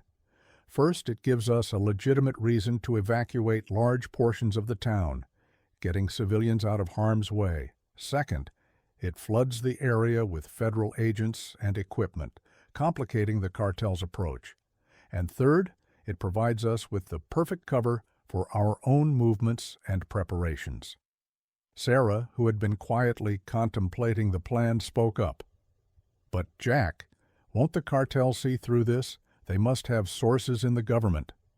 Jack nodded, acknowledging the valid concern. "That's where our disinformation campaign comes in. We've been feeding them intelligence suggesting that we're desperately trying to keep the EPA out. As far as they know, this investigation is the last thing we want." Mike let out a low whistle of admiration. "Damn, Spectre, you're playing chess while they're playing checkers." As the team dispersed to put the plan into action, Jack retreated to his makeshift command center. He had one more card to play, a wild card that could tip the scales decisively in their favor. With a deep breath, he dialed a number he hadn't used in years. After several rings, a gruff voice answered, "This better be good, Spectre." "I'm officially retired, remember?" Jack allowed himself a small smile. "Hello to you too, Colonel. How'd you like to help take down a drug cartel?" Colonel Frank Hargrove, Jack's former commanding officer, and the man who had given him the call sign Spectre, listened intently as Jack outlined the situation in Millbrook Valley. "Jesus, Jack," Hargrove breathed when he finished. "You don't do anything by halves, do you?" "All right, I'm in. What do you need?" "I need you to make some calls," Jack replied. "Specifically, I need a certain EPA team to be assigned to this investigation, people we can trust, people who can handle themselves if things go sideways." "Consider it done," Hargrove said without hesitation. "Anything else?" Jack paused, weighing his next words carefully. "Yeah, there is. I need satellite coverage and air support on standby, off the books." There was a long silence on the other end of the line. Finally, Hargrove spoke, his voice low and serious. "You realize what you're asking, right? If this goes wrong, we're both looking at a court-martial. Hell, probably worse." "I know," Jack said quietly. "But if we don't stop this cartel here and now, a lot of good people are going to die. I can't let that happen, Frank. Not again." Another pause, then a heavy sigh. "All right, Spectre. You'll have what you need. Just be careful out there. The world still needs men like you." As Jack hung up, he felt a mix of relief and trepidation. The pieces were falling into place, but the stakes had never been higher. Over the next 48 hours, Millbrook Valley transformed. EPA trucks and personnel poured into town, setting up equipment and cordoning off large areas. The local news was abuzz with stories of the potential environmental disaster, providing the perfect cover for the town's evacuation. The cartel, meanwhile, was thrown into disarray. Their carefully planned assault now faced an unexpected obstacle, a swarm of federal agents and media attention. Jack watched from his farmhouse as the EPA team he had specially requested arrived. To the casual observer, they looked like any other environmental scientists. But Jack could see the telltale signs, the way they moved, the subtle bulges of concealed weapons. These were operators just like him, ready to switch from taking soil samples to engaging hostiles in the blink of an eye. As night fell, Jack gathered his core team for a final briefing. The atmosphere was tense, electric with anticipation. "The cartel will make their move tonight," Jack said, his voice steady and confident. "They can't afford to wait any longer. When they do, we'll be ready." He turned to Sarah. "The civilian evacuation is complete?" She nodded. "Everyone's out except for our volunteer defenders. They're in position and waiting for your signal." "Good. Mike, how's our perimeter?" Mike grinned, a predatory gleam in his eye. "Locked down tight, boss. Between our people and the EPA teams, we've got eyes and ears everywhere. They so much as sneeze, we'll know about it." Jack nodded, then turned to Sheriff Watts. "Dana, your deputies are clear on the plan?" "Crystal clear," she confirmed. "They'll play their part to perfection." Jack looked at each of them in turn, these unlikely warriors who had risen to an impossible challenge. "What we do tonight will determine the future of Millbrook Valley. Whatever happens, I want you all to know it's been an honor." As they moved to their positions, Jack felt a familiar calm settle over him. The calm before the storm, the focus that had served him through countless missions. Stepping out onto his porch, Jack looked out over the valley he had come to call home. Somewhere out there the cartel was making its final preparations, confident in their intelligence and their firepower. They had no idea what was waiting for them. Spectre was ready for war, and Millbrook Valley was about to become a battlefield unlike any the cartel had ever seen. The EPA gambit was in play, and the final showdown was about to begin. Greater than. As dawn broke over Millbrook Valley, the tension was palpable. The EPA investigation was in full swing, with hazmat-suited personnel swarming across the landscape. But beneath this facade of environmental concern, a far deadlier game was unfolding. Jack Hawkins stood in his command center, studying the array of monitors before him. Each screen showed a different part of the valley, a complex tapestry of movement and activity. His trained eye could discern the patterns, the subtle signs of impending conflict. "Spectre, we've got movement on the South Ridge." Mike's voice crackled over the comm. "Looks like their advance team is making their move." Jack nodded, even though Mike couldn't see him. "Copy that. Hold position and continue monitoring. Let them think they're being stealthy." But the cartel wasn't the only pressure point. A new complication had arisen, one that Jack had anticipated but hoped to avoid. Sheriff Watts burst into the command center, her face a mask of concern. "Jack, we've got a problem. The state police are demanding answers. They're not buying the EPA story, and they're threatening to send in their own teams." Jack's mind raced, calculating this new variable. "How much time do we have?" "They're giving us 2 hours to provide a full briefing, or they're coming in hot," Dana replied, the strain evident in her voice. Just then, Sarah entered, her usual calm demeanor shaken. "Jack, the media's going crazy. National news outlets are picking up on the story. They're asking questions we can't answer." The pressure was mounting from all sides, the cartel closing in, law enforcement growing suspicious, and the media spotlight threatening to expose their entire operation. This was the moment that would test not just Jack's tactical skills, but his ability to manage a complex, multifaceted crisis. "All right, listen up," Jack said, his voice cutting through the tension. "We knew this might happen. It's time to execute Contingency Plan Delta." He turned to Sheriff Watts. "Dana, I need you to reach out to your contact in the governor's office. Use the keywords we discussed. They'll understand the situation and should be able to buy us some time with the state police." Dana nodded, already pulling out her phone. "Sarah," Jack continued, "leak the story about the old military testing site. It's buried in the town records. That should give the media something to chew on and explain the heightened security." Sarah hurried out, her mind already crafting the perfect mix of truth and misdirection to feed the press. Jack activated his comlink. "Mike, how's our perimeter looking?" "Holding for now, boss. But they're getting bolder. I count at least 3 scout teams probing our defenses." "Good. Let them. The more confident they feel, the better our trap will work." As his team scrambled to address the multiple fronts of this complex battle, Jack allowed himself a moment of grim reflection. This was what he had trained for all those years in the Rangers. Not just the combat, but the chess game of strategy and counterintelligence.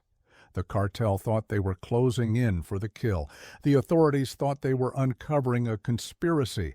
The media believed they were on the verge of a massive story, and all of them were dancing to a tune Jack Hawkins was composing in real time. But even as he coordinated this intricate ballet of deception and misdirection, Jack knew that the real battle was yet to come. The cartel wouldn't be fooled forever. Sooner or later, blood would be shed. He looked at the map of Millbrook Valley, the place he had chosen for a peaceful retirement. Now it had become a battlefield, with the lives of every resident hanging in the balance. The weight of responsibility was enormous, but Jack had never been one to shy away from duty. "All right, Spectre," he muttered to himself, drawing on the strength of his old persona. "Time to remind them why you were the best." As the sun climbed higher, casting long shadows across the valley, Jack Hawkins steeled himself for the challenges ahead. The pressure was mounting from all sides, but he had faced worse odds before. This was his home now, and he would defend it with every skill, every trick, every ounce of tactical genius he possessed. The cartel was about to learn a harsh lesson about underestimating their opponents. The final battle for Millbrook Valley was approaching, and Spectre was ready to make his stand. Greater than. The old Millbrook Valley Community Center, usually reserved for bake sales and local club meetings, now buzzed with a very different energy. Every seat was filled, with people standing along the walls and spilling out into the hallway. The air was thick with tension and whispered conversations. Jack Hawkins stood at the back, surveying the crowd. He could read the fear in their eyes, the uncertainty in their postures. These were good people, honest farmers and shopkeepers, now thrust into the middle of a war they never asked for. Sheriff Watts took the podium, calling for order. As the room quieted, she began to speak, her voice steady despite the gravity of the situation. "Folks, I know you're all scared and confused. There's a lot of rumors flying around about what's really going on in our town. That's why we've called this meeting. It's time you knew the truth." A murmur rippled through the crowd. Jack tensed, knowing what was coming next. "Mr. Hawkins," Dana called out, "I think it's time you addressed your neighbors directly."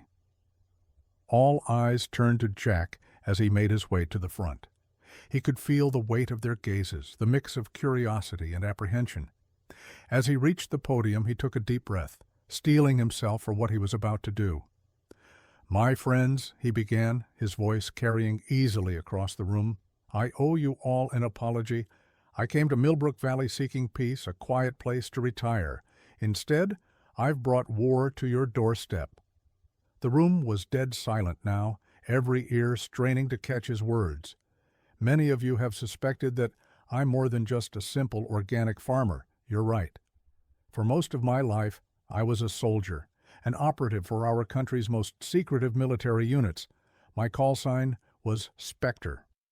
Gasps and whispers erupted, but Jack pressed on. "The cartel that's threatening our town, they're not here for your land or your money. They're here because of me, because they see me as a threat to their operations." He paused, letting the weight of his words sink in. "I understand if you're angry, if you feel betrayed. But I want you to know that everything I've done, every preparation we've made, has been to protect this community, this place that I've come to call home." Jack's eyes scanned the room, meeting the gazes of people he'd come to know over the past years. Old Man Jenkins, his betrayal still a fresh wound. Lisa Thompson, her barn still bearing the scars of the first cartel attack. Sarah Chen, standing tall despite the fear he knew she must be feeling. What we face now is unlike anything this town has ever seen. The cartel is coming, and they're bringing with them a level of violence and brutality that most of you have never experienced. But we're not helpless. We're not unprepared. He gestured to Mike, and the other members of his team scattered throughout the room.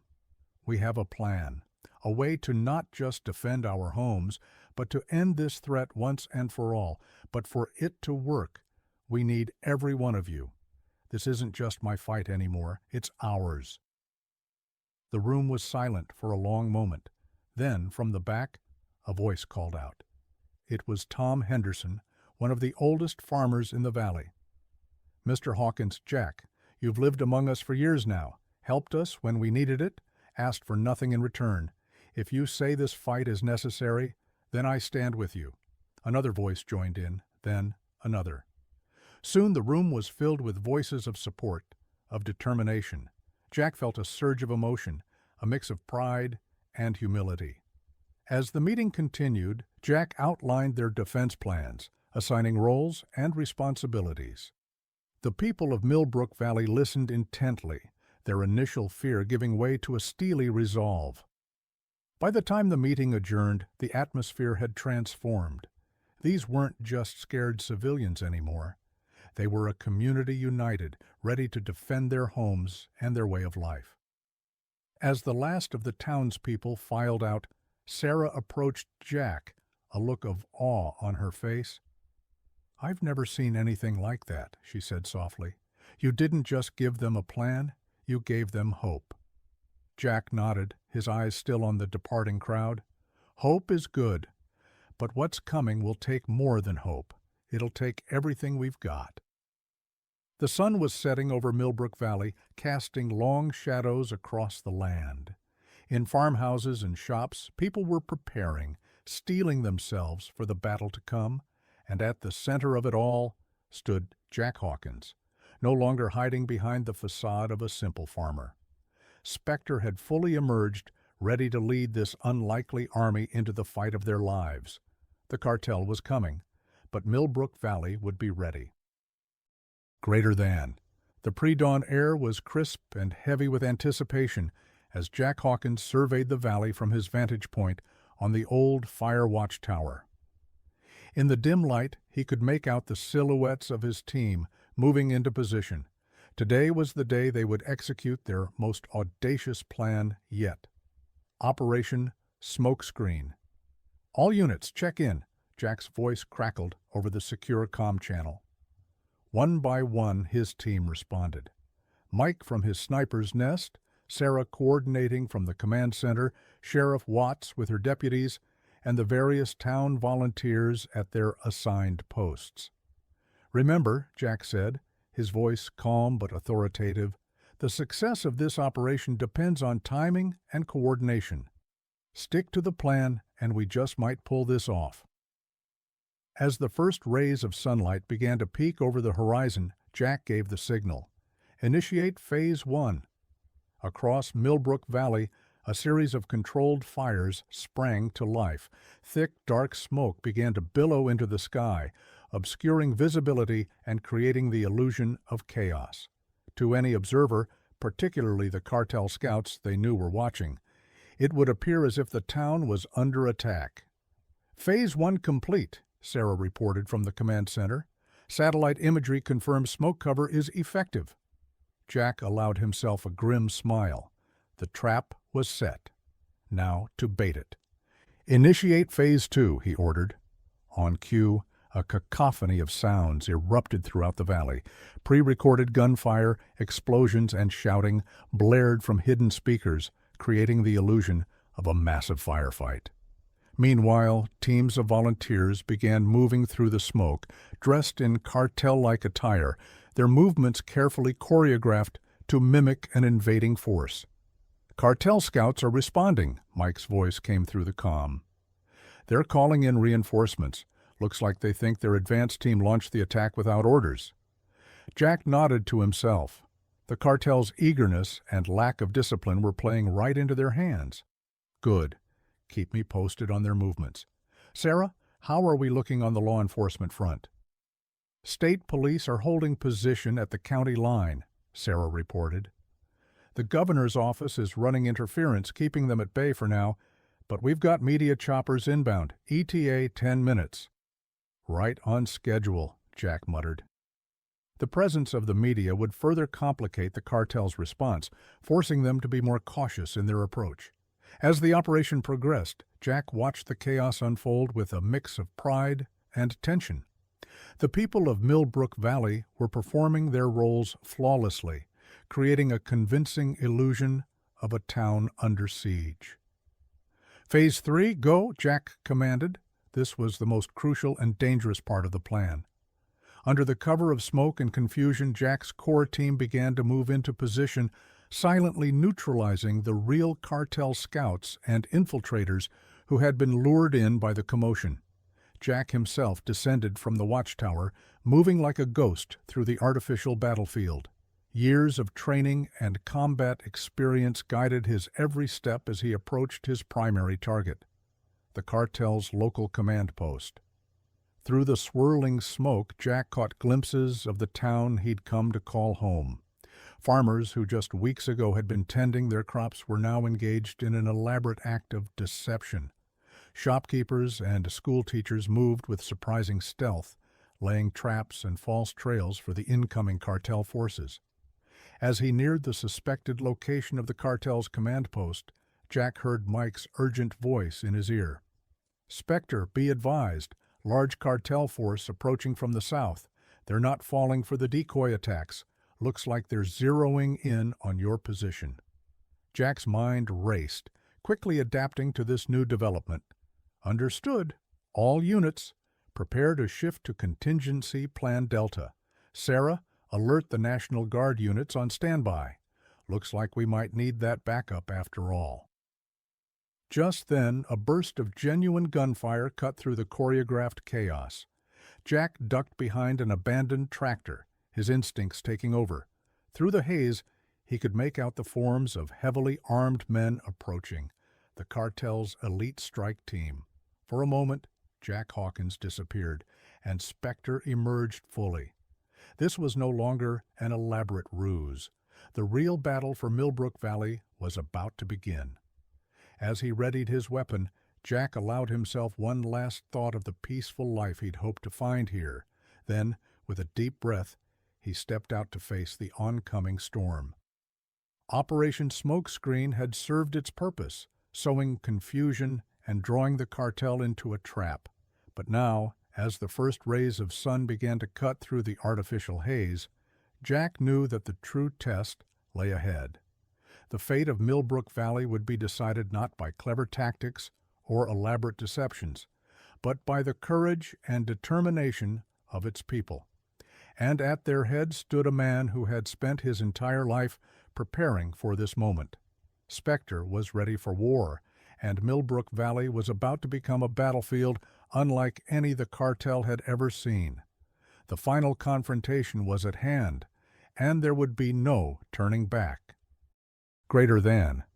As the smoke cleared from Operation Smokescreen, a new front opened in the war for Millbrook Valley. This battlefield was far from the town's dusty streets and rolling farmlands. Instead, it unfolded in the sterile corridors of courthouses and government offices.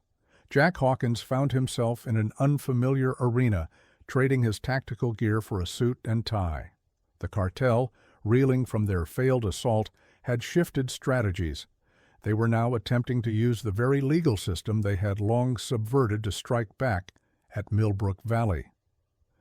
"They're claiming unlawful militarization of a civilian population," Sarah explained, poring over a stack of legal documents. "They've got a team of high-powered lawyers pushing for federal intervention." Jack nodded grimly.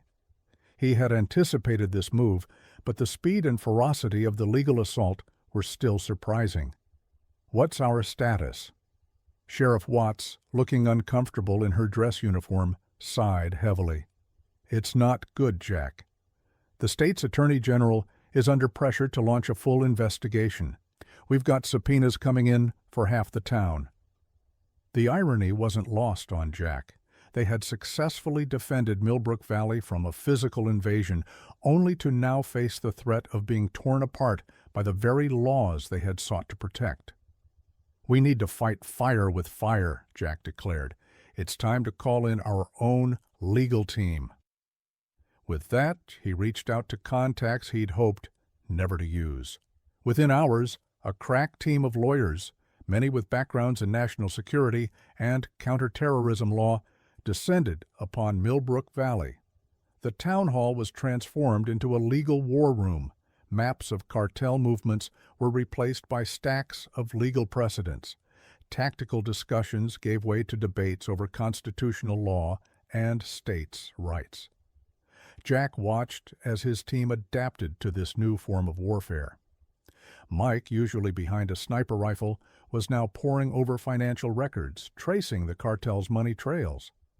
Sarah's organizational skills proved invaluable in managing the mountain of paperwork and coordinating witness statements, but the cartel's resources seemed endless. For every legal motion they filed, the cartel's lawyers had a counter-argument. The battle dragged on for weeks, with both sides locked in a high-stakes legal chess match. The strain began to show on the town. People who had stood shoulder to shoulder against the cartel's gunmen now found themselves being deposed, their actions scrutinized under the harsh light of legal inquiry. Jack knew they needed a game-changer. Late one night, as he sat in his farmhouse reviewing depositions, an idea struck him. It was risky, potentially devastating if it backfired, but it might be their only chance. The next morning, he gathered his core team. "We're going to go public," he announced. "Full disclosure about who I am, why the cartel targeted us, everything." The room erupted in debate. The risks were enormous. Exposing Jack's past could lead to criminal charges, could undermine everything they had fought for. But Jack held firm. "We've been fighting in the shadows for too long. It's time to bring this all into the light. Let the public decide who the real criminals are." As the legal team began preparing for a press conference that would shock the nation, Jack retreated to his porch. Looking out over the valley he had fought so hard to protect, he felt the weight of his decision. He had come to Millbrook Valley seeking anonymity, a chance to leave Spectre behind. Now he was about to reveal his true identity to the world, potentially sacrificing his freedom in the process. But as he watched the sun set over the fields, Jack knew it was the right choice. Millbrook Valley had given him a home, had shown him what it meant to be part of a community. Now it was his turn to give everything to protect it. The legal battle was far from over, but Jack Hawkins was prepared to face it head-on. Just as he had on the battlefield, he would stand tall, unafraid of the consequences, because some things were worth fighting for, no matter the cost. As night fell on Millbrook Valley, Jack steeled himself for the challenges ahead. The war had shifted to a new front, but the stakes remained just as high, and Spectre was ready to make his final stand, not with guns or tactics, but with the truth. Greater than. The morning of the press conference dawned clear and crisp, a stark contrast to the storm of media attention about to descend on Millbrook Valley. Jack Hawkins stood at his farmhouse window, watching as a convoy of news vans wound their way up the dusty road towards the town center. "You ready for this?" Mike asked, joining him at the window. Jack nodded, his face set in grim determination. "Ready as I'll ever be. How's the perimeter looking?" "Secure," Mike replied. "We've got eyes on every approach. If the cartel tries anything during the circus, they're in for a nasty surprise."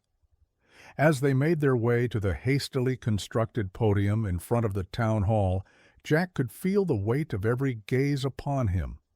Journalists from across the country had descended on Millbrook Valley, hungry for the story of the century, the small town that went to war with a drug cartel.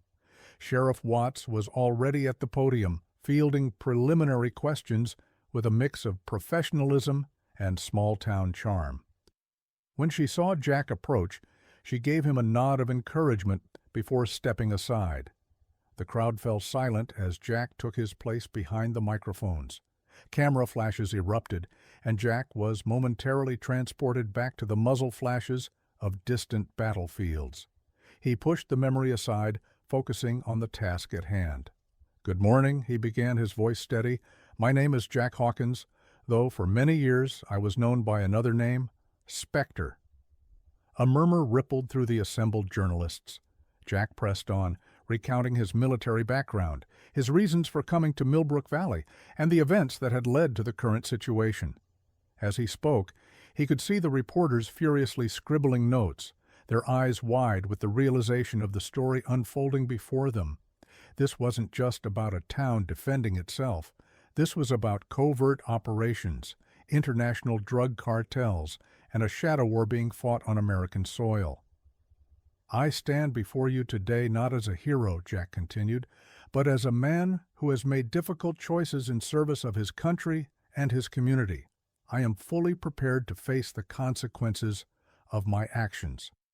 The questions came fast and furious after that. Journalists clamored for details about his military operations, about the cartel's activities, about the town's makeshift defense force. Jack fielded each query with careful consideration, walking a fine line between transparency and operational security. He knew that every word he spoke could have far-reaching consequences, not just for himself, but for the entire town. As the press conference wore on, Jack began to sense a shift in the room. The initial skepticism of the reporters was giving way to a grudging respect. The story of Millbrook Valley was resonating in a way he hadn't anticipated. One reporter, a seasoned war correspondent, stood up. "Mr. Hawkins," she said, her voice cutting through the clamor, "in your opinion, what does this situation say about the state of our national security, about the reach of international cartels into the heartland of America?" Jack paused, considering his words carefully. "What it says," he replied, "is that the front lines aren't always where we expect them to be. Sometimes they're right in our own backyard. And when that happens, it's up to every citizen to stand up and defend their community, their way of life." The press conference stretched on for hours, with Jack and other town leaders taking turns addressing the media's questions. By the time it concluded, the sun was low on the horizon, casting long shadows across the town square. As the journalists began to disperse, Sarah approached Jack, her face a mix of exhaustion and exhilaration. "I think it worked," she said quietly. "The narrative is shifting. They're not just seeing us as vigilantes anymore. They're seeing the bigger picture." Jack nodded, allowing himself a moment of hope. But he knew the battle was far from over. The media scrutiny had only just begun, and with it would come increased attention from law enforcement, politicians, and possibly even the cartel itself. As he walked back to his farm that evening, Jack could feel the weight of the day's events settling on his shoulders. He had exposed himself, laid bare his past and his motivations for the world to see. There was no going back now. But as he looked out over the fields he had tended, the community he had grown to love, Jack knew he had made the right choice. Whatever came next, Millbrook Valley would face it together, their story now eternally etched in the annals of American history. The media storm had been weathered, but the war was far from over. As night fell on Millbrook Valley, Jack Hawkins prepared himself for the battles yet to come, both in the court of public opinion and in the shadows where the real dangers still lurked. Greater than. The media frenzy following Jack's press conference had barely begun to die down when Millbrook Valley was rocked by a new crisis.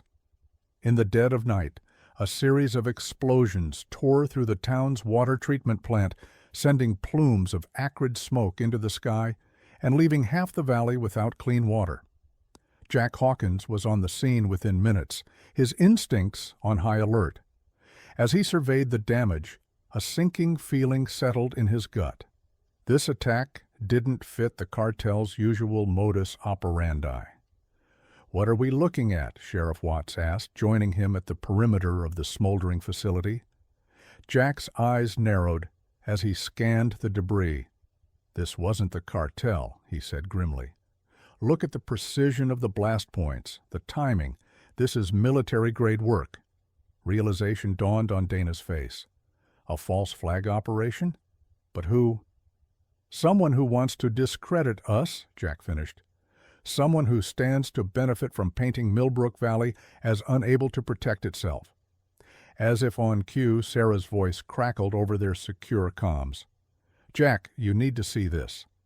National news is already running with the story. They're calling it a catastrophic security failure." Back at the command center, Jack and his team watched as talking heads on every major network debated the implications of the attack. The narrative was shifting rapidly, with pundits questioning the wisdom of allowing a small town to handle its own security against a powerful cartel. "They're calling for federal intervention," Mike growled, his fists clenched in anger. "All our work and some pencil pusher in Washington is going to undo it with a stroke of a pen." Jack's mind raced, analyzing the situation from every angle. This attack wasn't just about damaging infrastructure. It was a calculated move to undermine public confidence and justify outside interference. "We need to get ahead of this," he declared. "Sarah, reach out to our media contacts. We're going to push back hard against this narrative. Mike, I want every inch of that treatment plant combed for evidence. Anything that can prove this wasn't a cartel attack." As the team sprang into action, Jack pulled Sheriff Watts aside. "Dana, I need you to do something that goes against every instinct you have as a law enforcement officer." She eyed him warily. "What did you have in mind?" "We need to control the investigation," Jack explained. "If federal agents get their hands on the evidence, they'll spin it however they want. We need time to uncover the truth." Dana's face was a mask of conflict. "You're asking me to obstruct a federal investigation, Jack. That's not just career suicide, it's criminal." Jack nodded solemnly. "I know, and I wouldn't ask if there was any other way.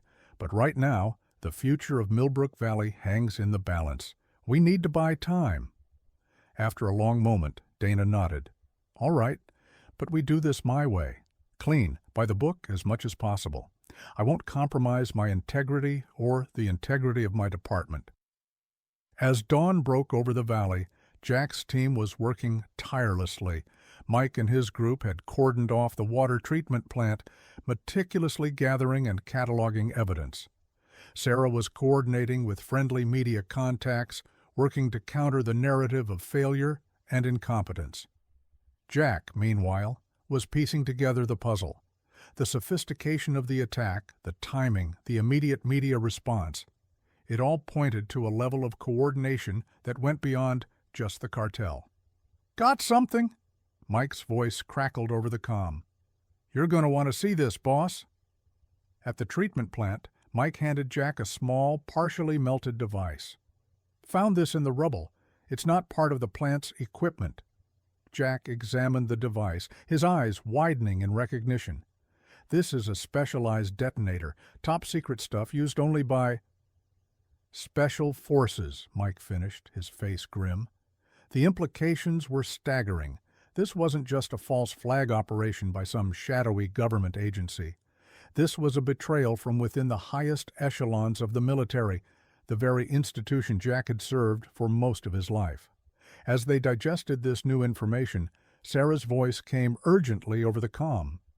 "Jack, we've got company. 3 black SUVs just entered the valley. Looks like federal agents." Jack's mind raced. They were out of time. "Mike, secure that evidence. Dana, delay those agents as long as you can. Legal, bureaucratic, whatever it takes. Sarah, initiate Protocol Omega."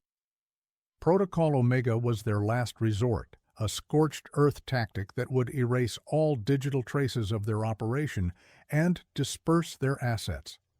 It was a contingency Jack had hoped never to use. As the team scrambled to enact his orders, Jack took a moment to survey the valley. The place he had come to call home, The community he had sworn to protect now stood on the brink of being torn apart by forces beyond their control. But as he watched the people of Millbrook Valley rally, working together to clean up the damage and support one another, Jack felt a surge of determination. They had come too far, sacrificed too much to give up now. The false flag attack was meant to break them, to prove that Millbrook Valley couldn't stand on its own. Instead, it had only strengthened their resolve. As the federal SUVs appeared on the horizon, Jack Hawkins steeled himself for the battle to come. This wasn't just about protecting a town anymore. It was about exposing a conspiracy that reached into the highest levels of power. The war for Millbrook Valley was about to enter its final, most dangerous phase. But Spectre was ready. He had spent his entire life preparing for moments like this, and he would be damned if he'd let his home fall without a fight. The pieces were in place. The stakes had never been higher, and the true enemy had finally revealed itself. As Jack moved to confront the incoming agents, he allowed himself a grim smile. The game was afoot, and he intended to see it through to the bitter end. Greater than. The arrival of the federal agents marked a turning point in the battle for Millbrook Valley. Jack Hawkins watched from his vantage point as the black SUVs rolled into town, their occupants exuding an air of authority and barely concealed hostility. "Mike, what's our status?" Jack spoke into his comm, his voice low and tense. "All evidence is secure," Mike replied. "Sarah's got our digital footprint scrubbed clean. We're as ready as we'll ever be." Jack nodded to himself. They had prepared for this moment, but the reality of facing down the full might of the federal government was daunting, even for someone with his experience. As Sheriff Watts engaged the lead agent in what appeared to be a heated discussion, Jack gathered his core team for a final briefing. "Listen up," he began, his voice grave. "What happens in the next few hours will determine not just the fate of Millbrook Valley, but potentially expose a conspiracy that goes all the way up the chain of command. We need to be smart, we need to be careful, and above all, we need to stick together." Sarah spoke up, her face a mixture of determination and fear. "Jack, if what we suspect is true, if there really are elements within our own government working with the cartel, then we're not just fighting for our town anymore," Jack finished for her. "We're fighting for the very principles this country was founded on." The weight of their mission settled over the group. They were no longer just a band of townsfolk defending their home. They were the last line of defense against corruption that threatened the very fabric of the nation. Jack laid out their strategy. They would cooperate with the federal investigation to a point, but carefully control the flow of information. Meanwhile, their own covert operation would continue, seeking to uncover the true masterminds behind the false flag attack. As the team dispersed to their positions, Jack took a moment to survey the town. Everywhere he looked, he saw signs of preparation. Farmers had positioned their equipment to create makeshift roadblocks.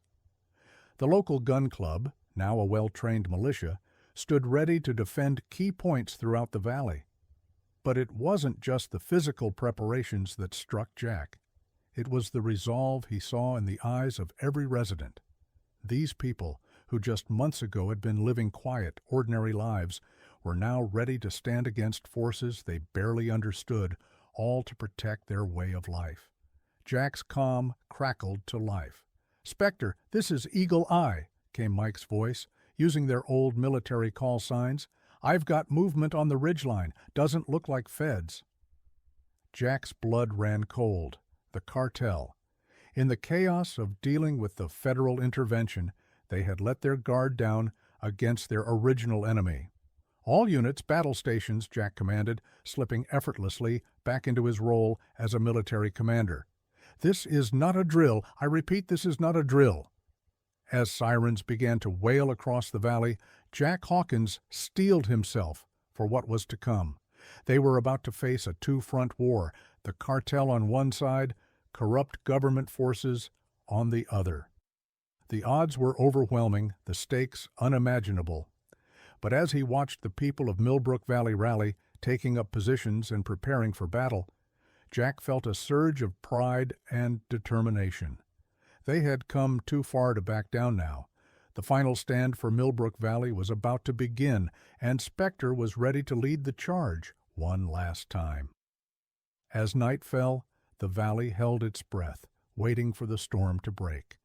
In farmhouses and shops, in fields and forests, the people of Millbrook stood ready. They were farmers and teachers, shopkeepers and students, transformed by circumstance into the unlikeliest of warriors. And at their head stood Jack Hawkins, the man who had come seeking peace but found himself leading a war.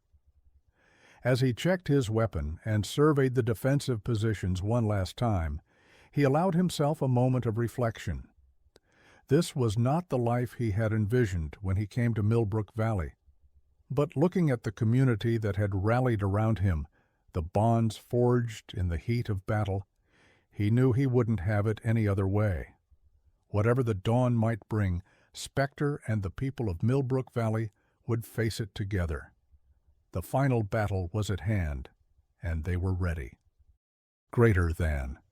The darkness that fell over Millbrook Valley was unlike any the town had ever known. It was a darkness pregnant with tension, alive with the whispers of wind through leaves and the soft crackle of radio static.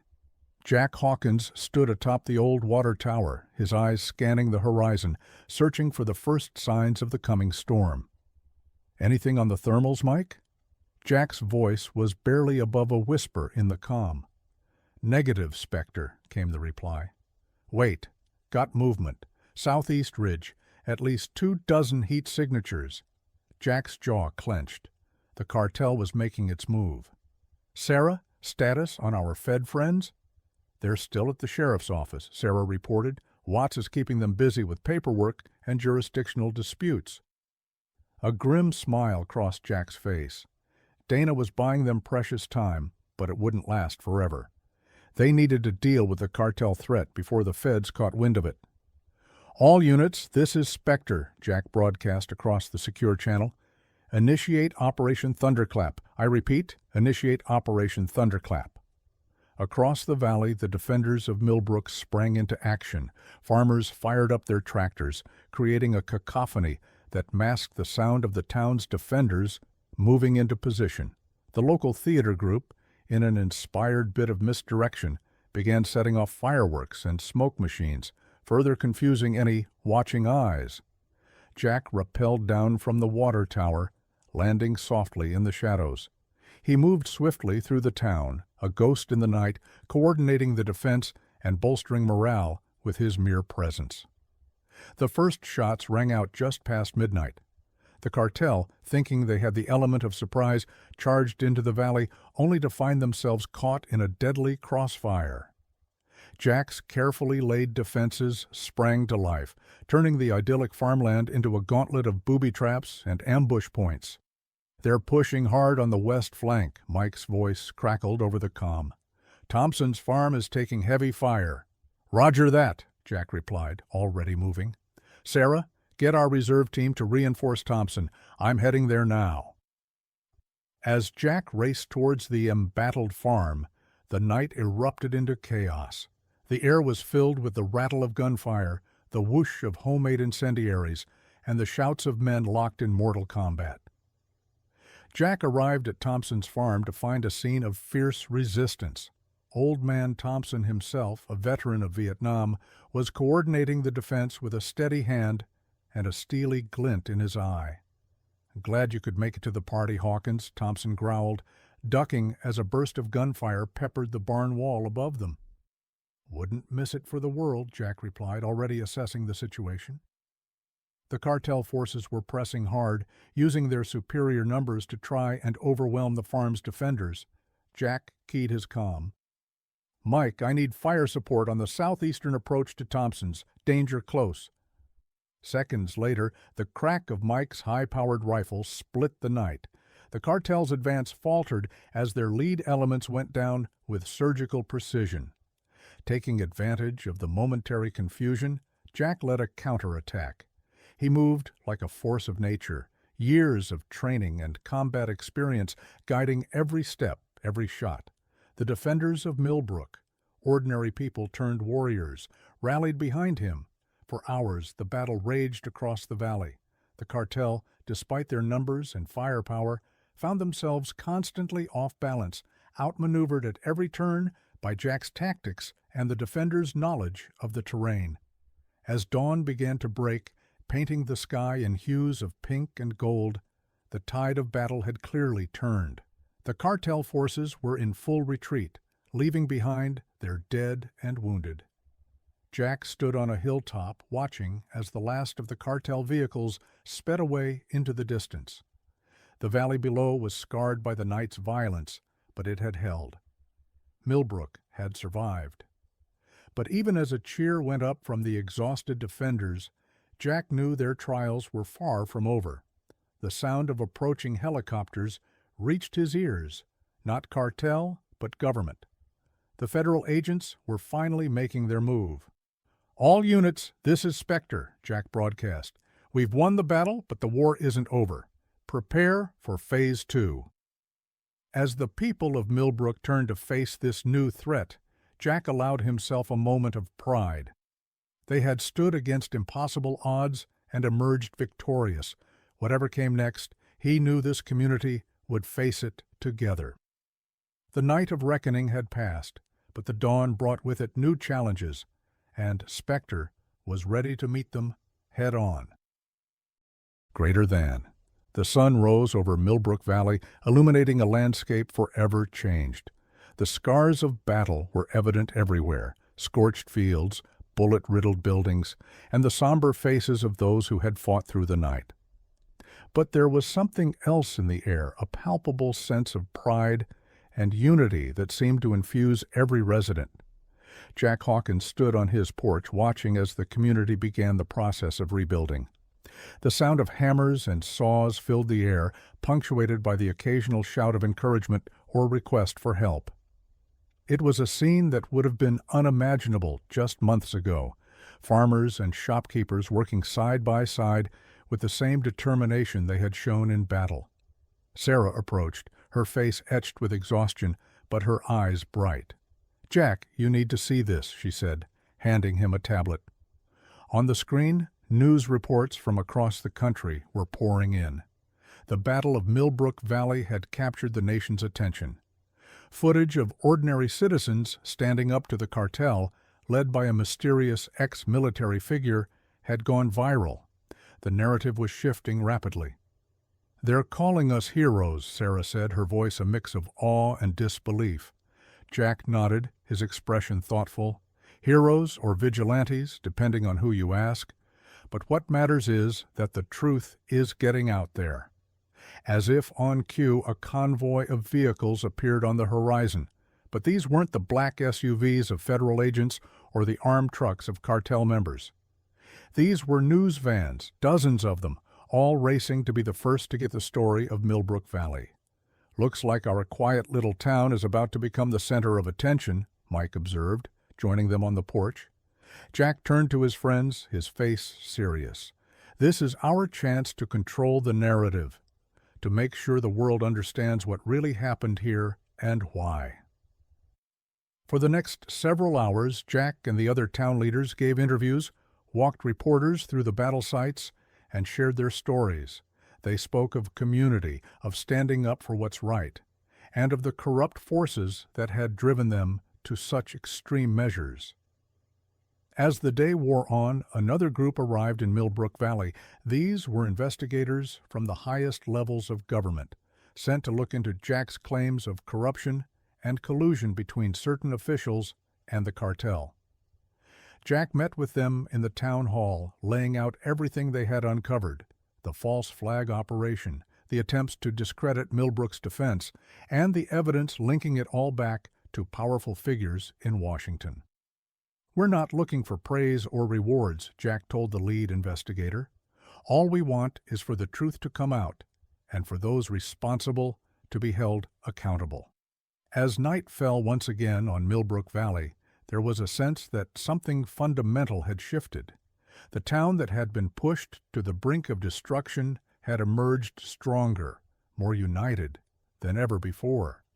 In homes and gathering places across the valley, people spoke in hushed, excited tones about what the future might hold. There was talk of Millbrook becoming a model for community defense, of writing books and giving lectures on their experiences.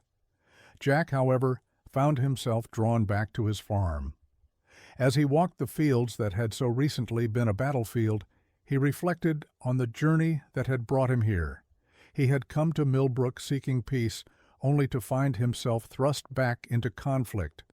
But in that conflict, he had found something he never expected, a true home, a community worth fighting for.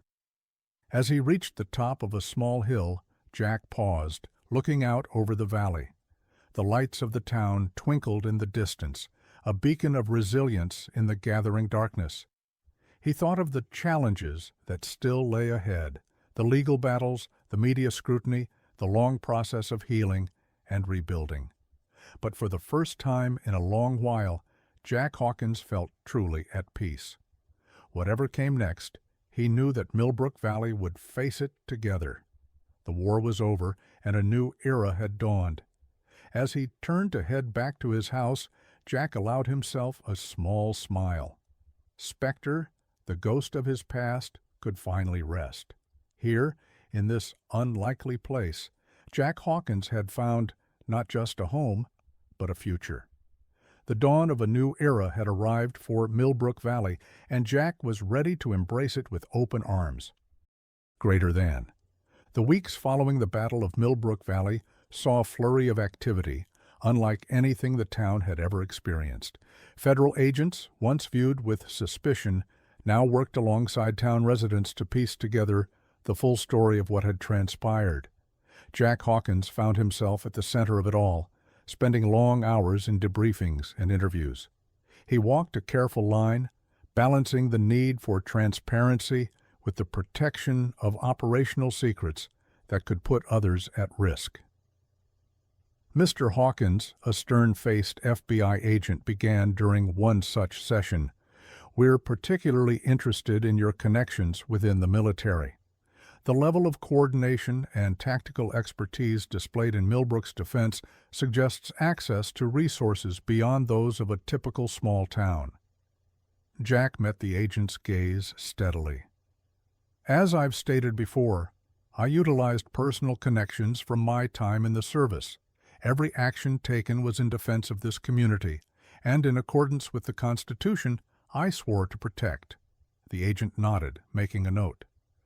"And the allegations of corruption within certain government agencies, do you have concrete evidence to support these claims?"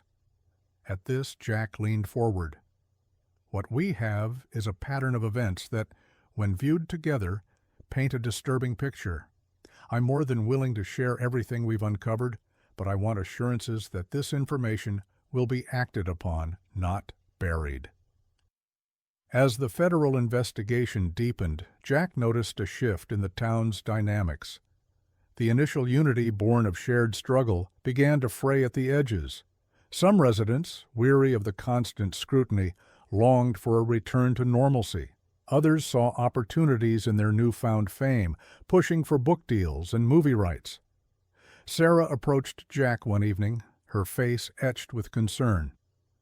"We've got a problem brewing," she said quietly. "Some of the younger folks, they're talking about forming a permanent militia. They're calling it the Millbrook Minutemen." Jack sighed, rubbing his temples. He had feared something like this might happen, the taste of power, the thrill of victory. It could be intoxicating, especially to those who had never experienced it before. "Gather the town council," he told Sarah. "We need to address this head-on before it gets out of hand." The meeting that followed was tense, filled with passionate arguments from all sides. Jack listened carefully, allowing everyone to have their say before he spoke. "I understand the desire to stay prepared to protect what we've built," he began, his voice carrying the weight of experience. "But we fought to preserve our way of life, not to become a perpetual armed camp. Our strength comes from our community, our values, not our weapons." His words seemed to resonate, calming the more extreme voices. But Jack knew the issue was far from resolved. The scars of battle, both physical and emotional, would take time to heal. As he left the meeting, Jack was approached by Sheriff Watts. "Got word from my contacts in Washington," she said in a low voice. "Seems your revelations have stirred up quite the hornet's nest. There's talk of congressional hearings, possibly even a special prosecutor." Jack nodded grimly. He had expected as much. The corruption they had uncovered went deep, touching powerful figures who wouldn't go down without a fight. "We need to be ready," he told Dana. "They'll try to discredit us, to paint Millbrook as a town of paranoid vigilantes. We need to control our narrative, stay united." As night fell over the valley, Jack found himself once again on his porch, looking out over the land he had come to love. The federal interest in Millbrook was a double-edged sword. It brought the promise of justice, but also the threat of further upheaval. He thought of the battles still to come, not with guns and tactics, but with words and laws. The war for Millbrook Valley was entering a new phase, one that would test their resolve in different ways. But as he watched the lights of the town twinkling in the distance, Jack felt a renewed sense of purpose. They had faced down a cartel, stood up to corruption in high places. Whatever challenges lay ahead, he knew that Millbrook would face them together. The future was uncertain, but one thing was clear. The sleepy farming community that had once sought to stay hidden from the world was now at the forefront of a national conversation, and Jack Hawkins, the man who had come seeking anonymity, now found himself thrust into the spotlight as a reluctant symbol of resistance and community empowerment. As he turned to go inside, Jack allowed himself a small smile. The irony wasn't lost on him. In trying to escape his past, he had instead found a new mission, a new purpose. The federal interest in Millbrook was just the beginning. The real work, the work of lasting change, was yet to come. Greater than. 6 months after the battle that had put Millbrook Valley on the national map, life in the small town had settled into a new rhythm. The scars of conflict were still visible, a bullet-pocked wall here, a scorched field there west, but they were slowly being erased by the determined efforts of the community. Jack Hawkins stood in his newly replanted organic field, surveying the rows of young crops pushing up through the soil. It was a powerful symbol of renewal, of life continuing despite the turmoil they had faced. "Quite a sight, isn't it?" Sarah's voice came from behind him. She joined him in the field, a tablet tucked under her arm. "Who would have thought we'd be back to worrying about crop yields and farmers' markets?" Jack smiled, but there was a hint of weariness in his eyes. "Sometimes I wonder if we'll ever truly get back to normal." Sarah nodded understanding. "Speaking of which, we've got another request for an interview. National magazine this time. They want to do a feature on the town that fought back." Jack sighed. The media attention had been relentless, alternating between painting Millbrook as a town of heroes and portraying them as dangerous vigilantes. Managing the town's image had become a full-time job for Sarah and her team. "What do you think?" he asked, trusting her judgment. Sarah considered for a moment. "I think it could be good for us. Show people that we're more than just the battle, that we're a community trying to move forward." As they walked back towards the farmhouse, Jack noticed the changes in the town.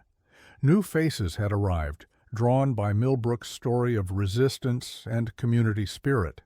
Some were journalists or researchers. Others were simply people looking for a fresh start in a place that had proven its resilience. The old diner, once a quiet local hangout, now bustled with activity. Tourists mingled with locals, eager to hear first-hand accounts of the battle.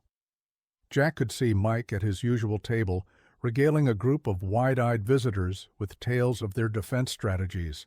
But not all the changes were positive. Jack had noticed a growing divide in the town. Some embraced their new fame, pushing for more development and tourism. Others longed for the quiet life they had known before, resentful of the constant attention. As if reading his thoughts, Sarah spoke up. "Town council meeting tonight. There's a proposal to build a museum dedicated to the battle. It's controversial." Jack nodded grimly. He had feared something like this might happen. The battle had become a defining moment for Millbrook, but there was a danger in letting it overshadow everything else the town stood for. As they neared Jack's house, a black SUV pulled up. Jack tensed instinctively, old habits dying hard. But it was just Agent Rodriguez, the FBI liaison, who had become a regular presence in town. "Mr. Hawkins," Rodriguez greeted him, climbing out of the vehicle. "Got an update for you. The congressional hearings are set for next month. They'll want you to testify." Jack had been expecting this. The evidence they had uncovered of high-level corruption had set off a firestorm in Washington. Now he would have to stand before the world and tell their story. "I'll be there," Jack assured the agent. "Any word on the cartel?" Rodriguez's face darkened. "They've gone to ground, but chatter suggests they haven't given up on this region. We're staying vigilant." As the agent drove away, Jack turned to Sarah. "Looks like our fight isn't over yet." Sarah placed a reassuring hand on his arm. "It never really is it? But that's why we stick together." That evening, as Jack prepared for the town council meeting, he reflected on the path that had led him here. He had come to Millbrook seeking peace and anonymity. Instead, he had found purpose, community, and a new kind of battle to fight. The new normal in Millbrook Valley was anything but normal.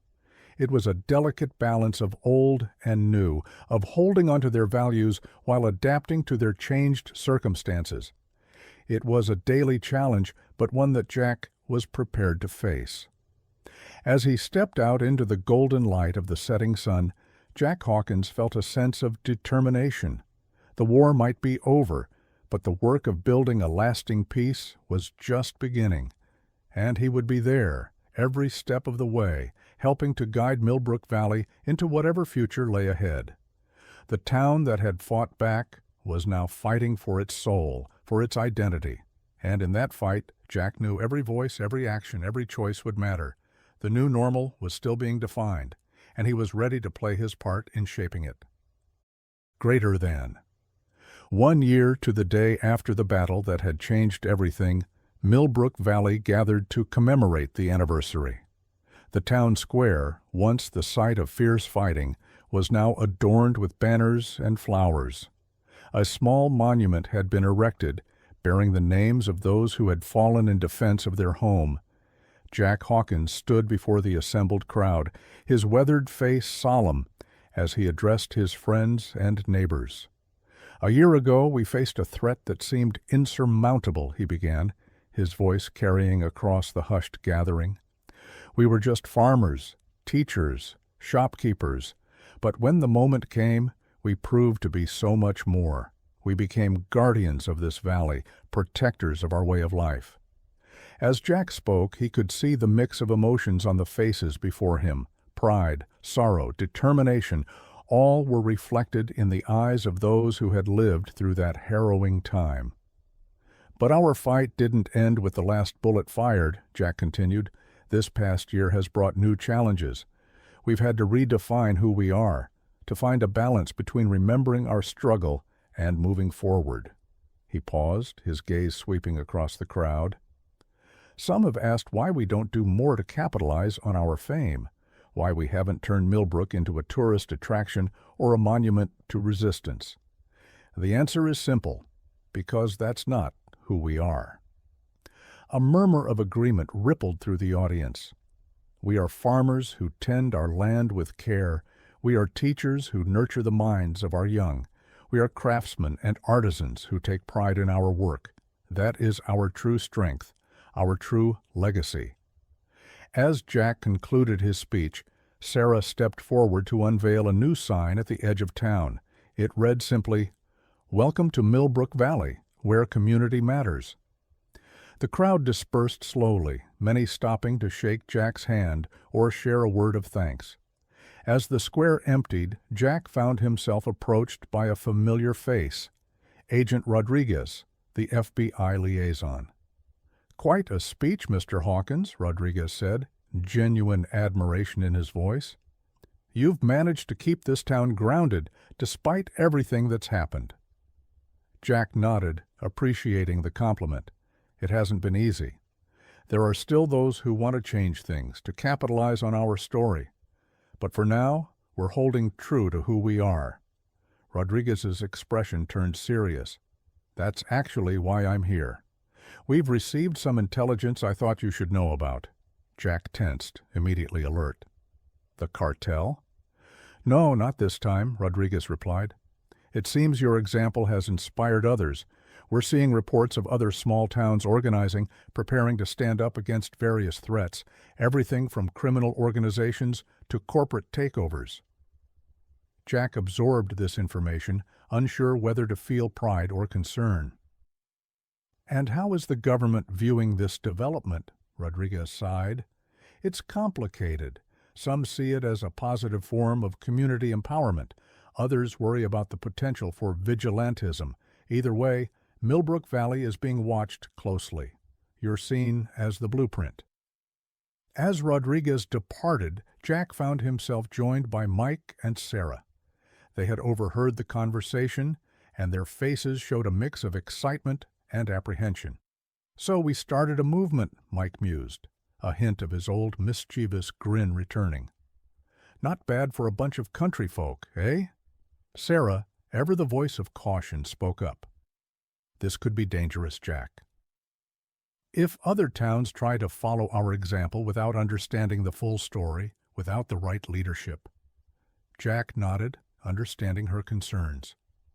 "You're right, which is why we need to be ready."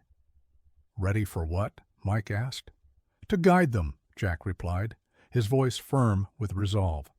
"To share what we've learned, not just about fighting, but about coming together as a community, about rebuilding and moving forward." As the sun began to set over Millbrook Valley, painting the sky in hues of orange and purple, Jack Hawkins looked out over the town he had come to call home. He thought about the journey that had brought them here, the battles fought, and the sacrifices made. But more than that, he thought about the future. Millbrook Valley had become more than just a town that had defended itself. It had become a symbol, a beacon of hope for communities across the nation. The war might be over, but their role as guardians was far from finished. Now they had a new mission: to show others the true meaning of community, of resilience, of standing together in the face of adversity. As Jack walked home, accompanied by the friends who had stood beside him through it all, he felt a renewed sense of purpose.